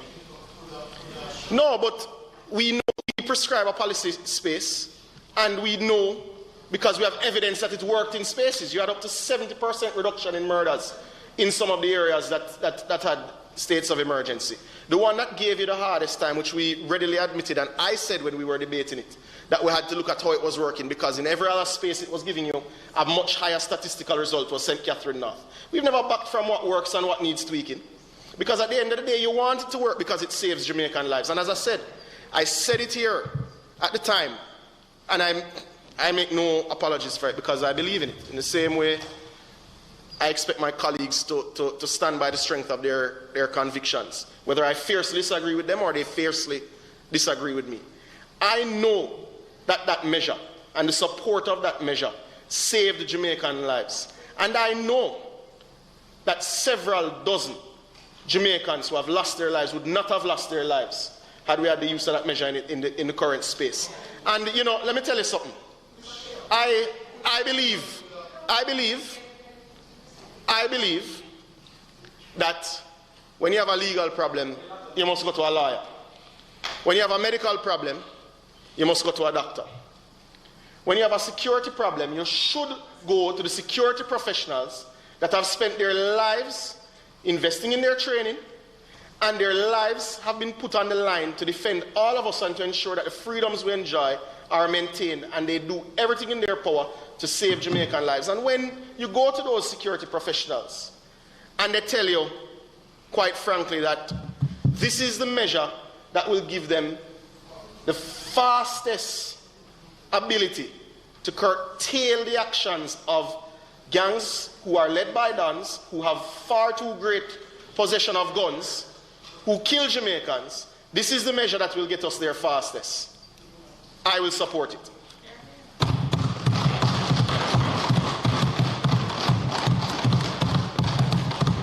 Now, Mr. President, Mr. President, I deliberately stayed quiet during the course of the debate. So I would also, too, if possible, like to be given the same courtesy. The facts, Mr. President, are that this legislation which is before us is indeed, I started, not a silver bullet. But we have never said that we want anything to be a silver bullet. We have always said, with every measure that we bring, it is one of a suite of measures.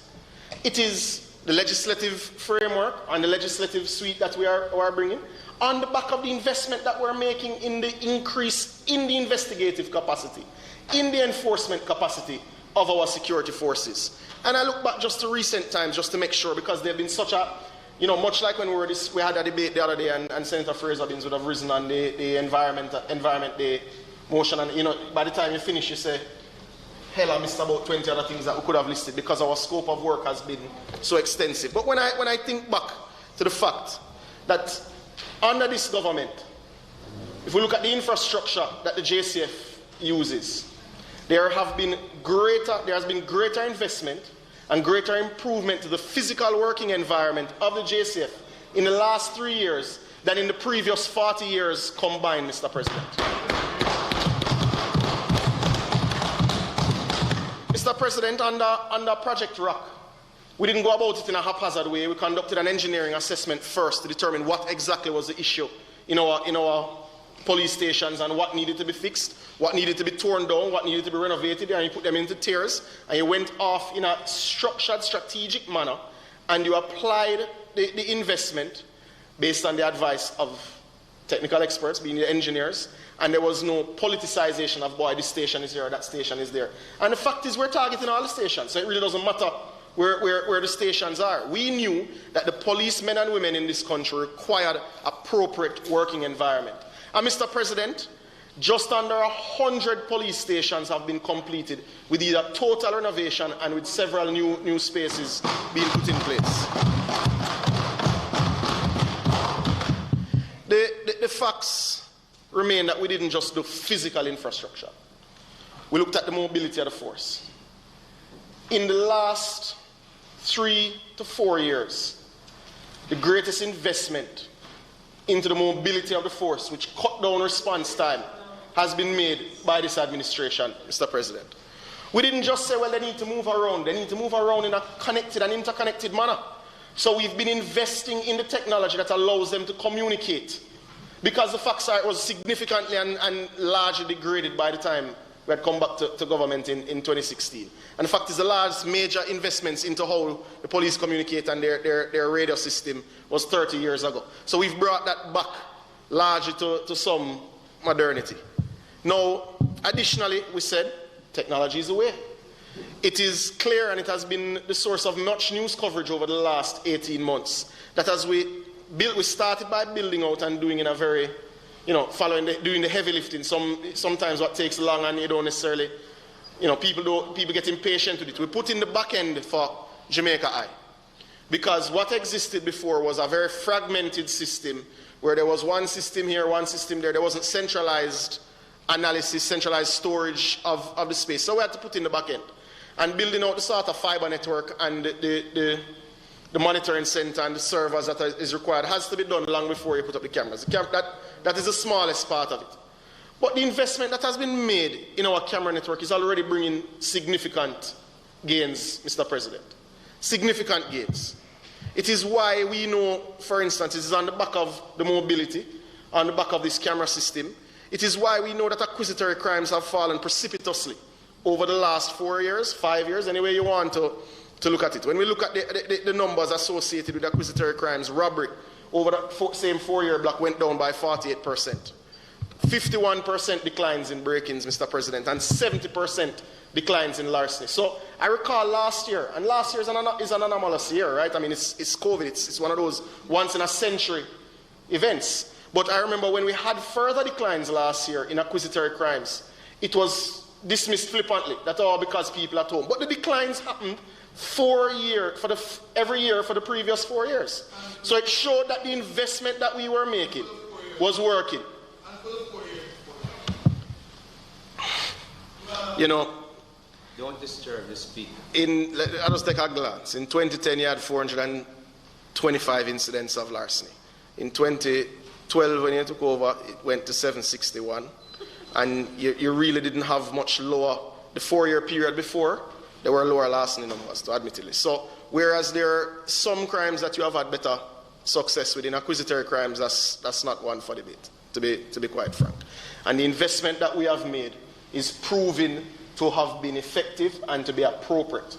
And we're comfortable and we're confident that if we follow the same methodology, we know, well, if acquisitory crimes are down 40%, I think we should be comfortable in the performance in that space. What we have to look at is what has worked in that space and ensure that we apply the same treatment to areas where you've had challenges. So let's look at what has worked. Where you have strong legislation, you have strong technological investment, you have strong investment in the police force, and you have resolve, you get those results. So we know there is some significant legislative holes in dealing with the issue of gangs and guns. The first one is being dealt with here today. Now, Senator Brown, in your contribution to the debate in 2014, when it came, you noted the establishment of MOCA. And it is indeed something that you should have noted because it was a very good move and a very good policy decision. We have taken that further and we have ensured that it is truly an independent agency because we realize even with the strong legislation, you need the strong agencies that can provide that investigative capacity. So that rebuts the argument that there could be a degrading of the investigative capacity when we have taken MOCA further, when we have made significantly more investment in the tools that the security forces require.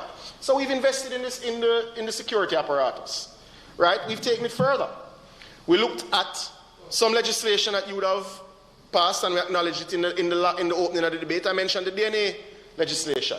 Now, legislation without the technology and the infrastructure to back it is useless. So we invested $700 million in the DNA lab, which is why we're having continued declines in some sexual-based crimes, especially rape, and we're seeing that persons who could have become, and in some cases persons who were serial rapists, are being taken off of the road, which is why, because the reoffending rate, because you're holding them earlier, because they're not able to reoffend as often before you hold them, you're seeing those declines. And you've seen it every single year since we put in that lab. And if we look at those numbers, sorry.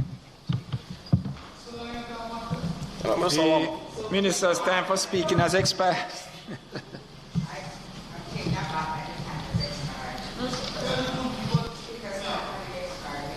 Extended to allow him to complete his presentation. You have heard the question. All in favor? Those against? I think continue. Colleagues would... The ayes have it. Continue, Minister. Sorry about that, President. And I think colleagues would acknowledge that I rarely go over my time, even in times for State of the Nation debates where you have significant topics that you want to cover, I haven't gone over. But the information is important because Senator Bunting in his response to my opening noted the precipitous fall in rapes. And to be frank, we want to be sure that it is accurate because there's no more heinous crime that I can think of certainly than sexually based violence in that sort of manner. So you want those declines to be real. And yet he said it and I agree with him, right? But we have to look at, is it in line with the trend or is it precipitous or what is happening that could contribute to that? When we look at the fact that in the 4 years of his tenure there would have been 3,186 reported incidents, and in the 4 years immediately after there were 2,120 reported incidents, you've had declines. And to be fair to him, he had declines every year also. So the technology and the investment in science and the improved legislative framework and the improved capacity of the police to investigate these crimes is showing a downward trend. And we want to do everything to ensure that this downward, from 2012, every year it has gone down. So it shows that the investments are working. And the fact that the DNA legislation was brought to life with the investment, you have moved that rate of decline even faster. And I know for me, I went and looked and said, well, there's more research to be done because I want to make sure these numbers are indeed as solid as we hope them to be. So there's a lot of cross-referencing taking place. You want to look at the incident reports even in your hospitals and your health centers. You want to reach out to your guidance counselors and your social workers because it's important to get a total picture. So I know for myself, I'm conducting that exercise to ensure that what is being reported is indeed representative of what is happening. But we need to be, if we're to be fair, these declines start. I mean, we were all the way up at 965 in a single year. I mean, it was that was chronic. And the facts remain that over the period, significant training has gone into the police force, reorganization of Sissoko, the DNA legislation, the DNA lab, the management of crime scenes, the training of how to package these things, have benefited prosecutions and have allowed us to catch perpetrators sometimes, unfortunately, on crime 3 instead of on crime 30, and that is having an effect on something that has gone across administrations, and we're not taking that away. But the precipitous fall over the 10-year period is evident, and that's the numbers that we have. It appears, no, well, so as I said, one of the things that we're looking at, right, because you don't want to celebrate or assume that the policy prescription is indeed totally adequate if there are other gaps. So I know for myself, and I've put together a team looking at research to look at incidents of report and of other things to try and confirm the level of fall. But the fall is in line with what has been happening since 2012. Now, whether COVID and people being home and the other psychosocial issues would have affected that negatively, that remains to be seen. But people can anecdotally assume that there may have been an about turn because of some of the issues. And they very well may, but that's not what we have as information for us as policymakers to opine on. That's just not the information that we have at this stage. And we have to, if we're gonna say, as Senator Brown said, but you're not doing well here, and we're saying, well, there are areas of challenge, but there are areas of success, and we're not gonna rub those out and say, well, you know, they don't exist. They do exist. And if we look at what's worked, that's exactly why we're going down the path that we are this afternoon. It is one piece of a suite of legislation that is to come this calendar year. And some of it will even come before the summer break, because there is no greater priority than saving Jamaican lives. And it is not one that we will back from. Mr. President, just because I spoke to the raft of issues that would have been brought up, and there's one, and I debated very strongly as to whether I would bring it up. But I think important to state, because I have as much claim to the debate of the standing of entertainment, of dancehall, of what prevails and what doesn't, as anyone else in this house or the lower house, as parliamentarians. There are, and Senator Crawford knows this well, I know the fabric and the DNA of dancehall and I don't think certainly don't think you would question my knowledge of that space. I know what it is to build soundbox. I know what it is to spend 4 to 6 hours waiting on one artist at Arrow Studio to cut dub and dub plate. I know many of these artists to the point where their families. I know dancehall. I know what it is to invest in dancehall. I know what it is to make money from dancehall. I know what it is to lose money from dancehall. I know how corporate entities. No, I cannot. No.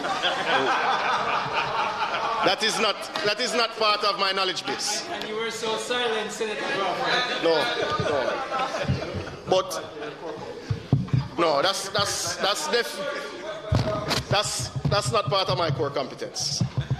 But I know what it is to play at the band change before Cartel and Movado clash. You know that. I know what it is to start some of what is the largest events in this country. I know what it is to have an event with 10,000 people. I know what it is like other promoters to have 10. My record in that space. I'm glad you agree. So I understand how music is influenced and how it influences. I appreciate dearly that those who are practitioners in entertainment, specifically in the dancehall subsect of entertainment, and earn their bread, feel when the topic is debated.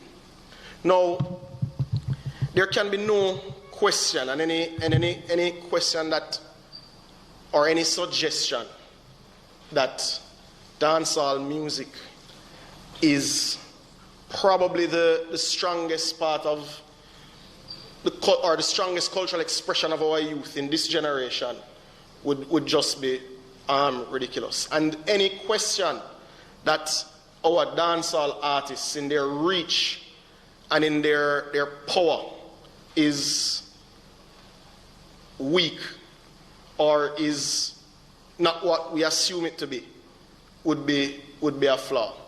Dancehall music is extremely powerful. It is certainly my favorite genre of music to listen to, and many of my personal friends are practitioners, as producers, as artists, etc. But I am not going to behave as though dancehall's impact is minimal. It is an extremely powerful form of music. And as music has for centuries, poetry has, theater has, all entertainment and all cultural expressions have had an impact on societies.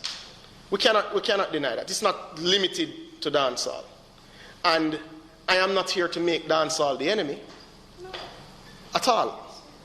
But the frame, don't bother with that. The frame of reference of those who absorb cultural expressions determine how pervasive the impact is of those cultural expressions.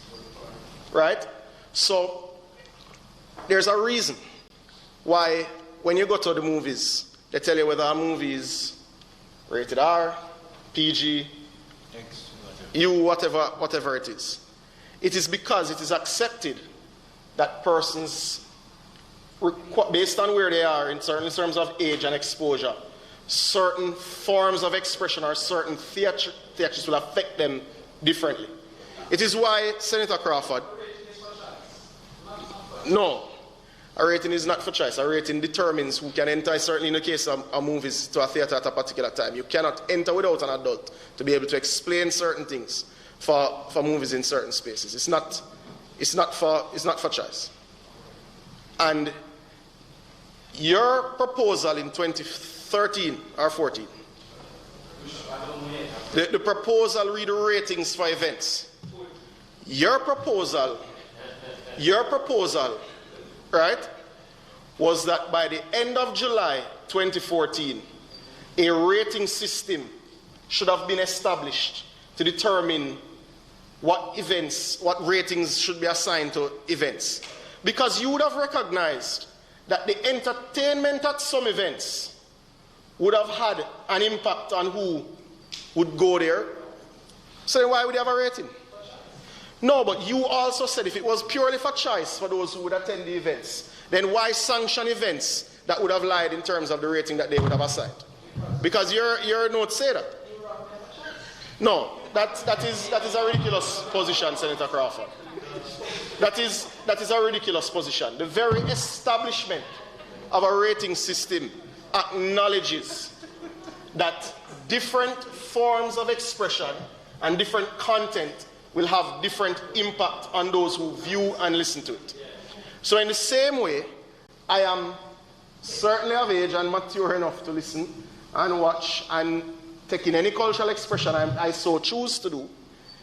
Not all persons are indeed of age, mature enough, etc., to take in all forms of cultural expression, because it can have a negative impact. And we cannot diminish the impact of our dancehall superstars. They have gone global in their reach, so there should be no reason to expect that their reach is not extremely pervasive and strong within our sect. Now, I know because I have discussed it with the Prime Minister in terms of how he feels about music and the cultural expressions of Jamaica, of Jamaican cultural community and entertainment community. I know he's a supporter and listener and absorbs much entertainment and cultural expressions. But to try and give the impression as though he's against dancehall just undermines the need for a debate to determine how we guide and how we ensure that our young persons especially, who, whether they go to the movies, you don't want a movie to negatively impact them, as has happened in other spaces where a man goes shoot up a school and then blame movies or video games, whether real or imagined, or just as an excuse. You don't want that sort of impact on your young people. You don't want it with movies, you don't want it with video games, and you certainly don't want it with music. And if we're not mature enough in this house to have a frank discussion without ascribing ridiculous motive to people who I know are supportive of Jamaican music in all its forms, is indeed unfortunate. I mean, if you look at the socialization process and even the growth process of who is our Prime Minister and the Most Honourable Andrew Holness, he would have benefited from, during his growing process as a young politician, of the training. No, this is important. I was making a point and then I get back. Everybody else had all of the latitude to speak about everything on earth other than the bill. So I get it just taking 1 minute of latitude. Except me. No, well, you take latitude every week, so you get squeezed 1 week is not an issue. The issue, Mr. President, I was making the point. Dancehall does not have an attacker in its Prime Minister. It has someone who supports the need for all cultural expressions and all entertainment practitioners to be able to achieve their own prosperity. And if you look at his training and his growth in politics from persons like Edward Seaga and Babsy, the Honourable Babsy, the Most Honourable Edward Seaga and the Honourable Babsy Grange, it is people who are defenders and persons who have invested significant parts of their life into the cultural industries. And I know that this government will ensure that our cultural industries, our entertainment segment, and our entertainment sector build back stronger, faster, and better than ever before. But, Mr. President, we're not going to hide from the discussion and descend into unfortunate, immature throwing around of accusations into the space. In the same way, and to use context outside of Jamaica to avoid some of the unfortunate accusations.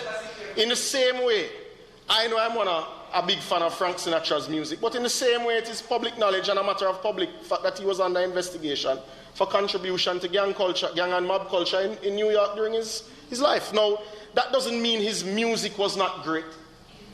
But it doesn't, yes he did. There are songs that were censored and didn't make it onto radio. And I'll share some with you. I'm a very big fan of his work. But it doesn't mean that it didn't raise concern of the authorities because of his involvement in that space. The facts remain.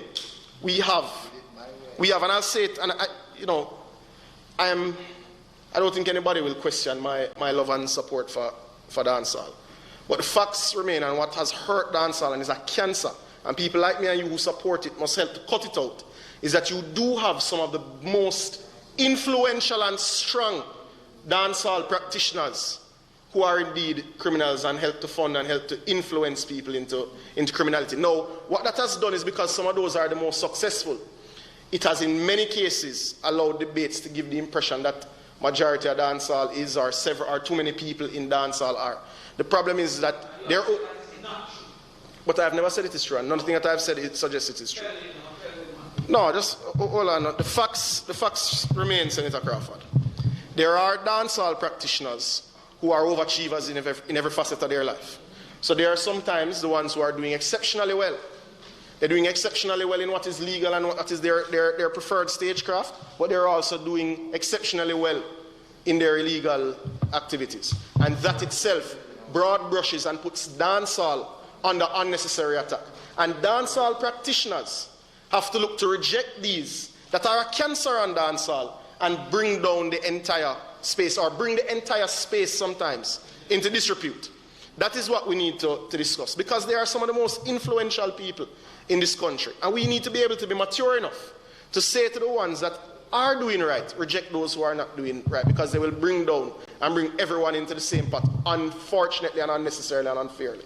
That is the discussion that we need to have. And because we take people's words out of context and we get into these sideshows rather than dealing with the bill, we go off on a tangent. No, I'm referring to those who chose to dismiss the full context of what the Prime Minister would have said and carry us down months of unnecessary things that affect social cohesion for no reason at all. The facts are, dancehall practitioners can help this country move forward further and faster than many other cultural actors. And that's just a fact. And I invite them to the table to do so at every chance I get. And you know that. You know that. But we're not going to also back from the fact that there are those who... Well, we have to leave there. We are at the point where closing. The debate was wide-ranging and unfortunately didn't deal with much of the substance of the bill. However, I'll just address the points that actually did deal with clauses in the legislation. Clause 3, Senator Sinclair in his presentation would have raised the concern of the potential overreach with the inclusion of tattoos, and I think Senator Scott Motley would have brought up the same point in determining a person's involvement in a criminal organization. But based on Section 6.3, a tattoo would only be one of 8 factors that the court may, not will, but may consider in determining whether a person is involved in a criminal organization. Now, the sentiments expressed by Senator Sinclair sitting in the President's chair and Senator Scott Motley would have resonated with me, because you don't want to create a situation that can foster abuse or can disadvantage persons who make decisions, whether it's whatever in their youth for their own self-expression. However, because it says may, and it is one of the 8 factors, I'm sufficiently satisfied that this does not lead or open the door for that sort of abuse, and it is our policy position that it does not, and we would not entertain amendments on that clause. On Clause 9, which is an amendment to Section 15 of the Principal Act, Mr. President, again, Senator Sinclair also raised the question of whether or not armored vests, otherwise called bulletproof vests, is included as an item of a law enforcement officer. In reviewing the reports of the Joint Select Committee, Mr. President, it was noted that the bulletproof vest was indeed brought into the discussion. The term any item of dress in the provision includes armored vests, having regard to the ordinary meaning of the term, which should be applied. That is our position. I think there's one more, so I'll skip the provision just to deal with your last comment, Senator Sinclair. The matter related to control orders. That matter, having consulted with the Attorney General's chambers, that to change it would move it into a state of being unconstitutional. So we had, that's why we didn't put it into the final set of recommendations. But Mr. President, I think those were, quite frankly, the three most related points made to the actual provisions of the legislation. And I in closing, want to again thank colleagues. I know the issue of crime is indeed an emotional and a personal one for all of us here, and indeed all Jamaicans. And it should be, because we shouldn't accept things as they are. We should continue to fight week in, week out, to put in place the legislation to ensure the economy is buoyant enough to make the investments, to outpace the investments being made by criminal organizations. And we should all recommit every single day, as Senator Campbell Rodriguez had said, to be informers and to be the sort of citizens that have the mature discussions about the changes required to break the back of crime in this country. With that, Mr. President, I ask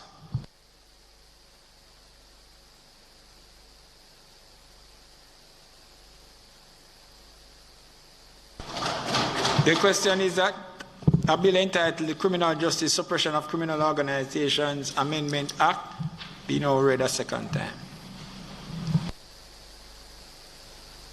Sorry. Those against? The ayes have it. A bill entitled An Act to Amend the Criminal Justice Suppression of Criminal Organizations Act to specify additional offenses in which criminal organizations are engaged in order to fund their activities, to increase the number of offenses under the Act, to expand the list of aggravating factors to be considered when sentencing an individual convicted of certain offenses under the Act, to improve the trial procedure in order to protect the identity of witnesses, and for connected matters, read a second time. The Senate will now resolve itself into a committee of the whole Senate to consider the bill clause by clause.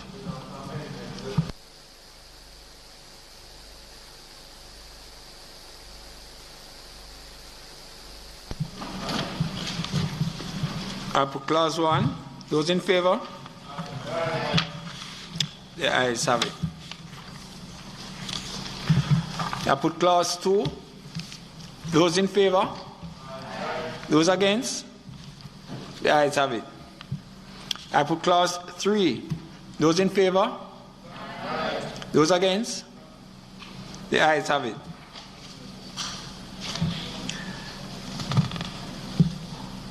I put... Mr. President, I suggest that we take on block because there's no intention, and I don't find any significant opposition to any other clauses. No, we support that suggestion. Okay. I had hoped that that is how we would have proceeded.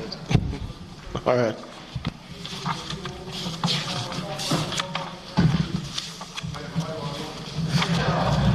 Come on, 4 to 17.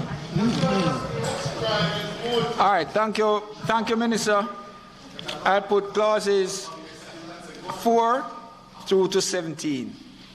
Those in favor? Aye. Those against? The ayes have it. I put the title and enacting clause. Those in favor? Aye. Those against? The ayes have it. The question is that I do report the bill as having passed committee stage without amendment. Those in favor? Aye. Those against? The ayes have it. I do report the bill as having passed committee stage without amendment. Minister? Mr. President, I now ask that the bill be read a third time. The question is that a bill entitled the Criminal Justice Suppression of Criminal Organizations Amendment Act be now read a third time. Those in favor? Aye. Those against? The ayes have it.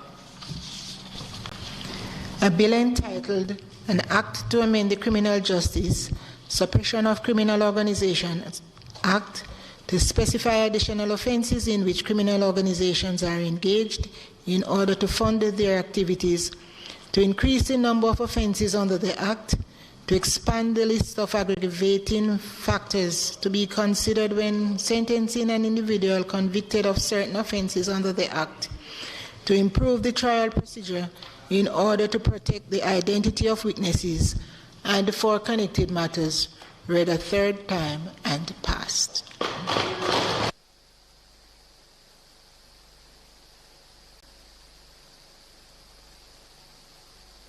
Minister. Mr. President, it is not anticipated that we will do any further business today. Might the Senate be adjourned for a date to be fixed?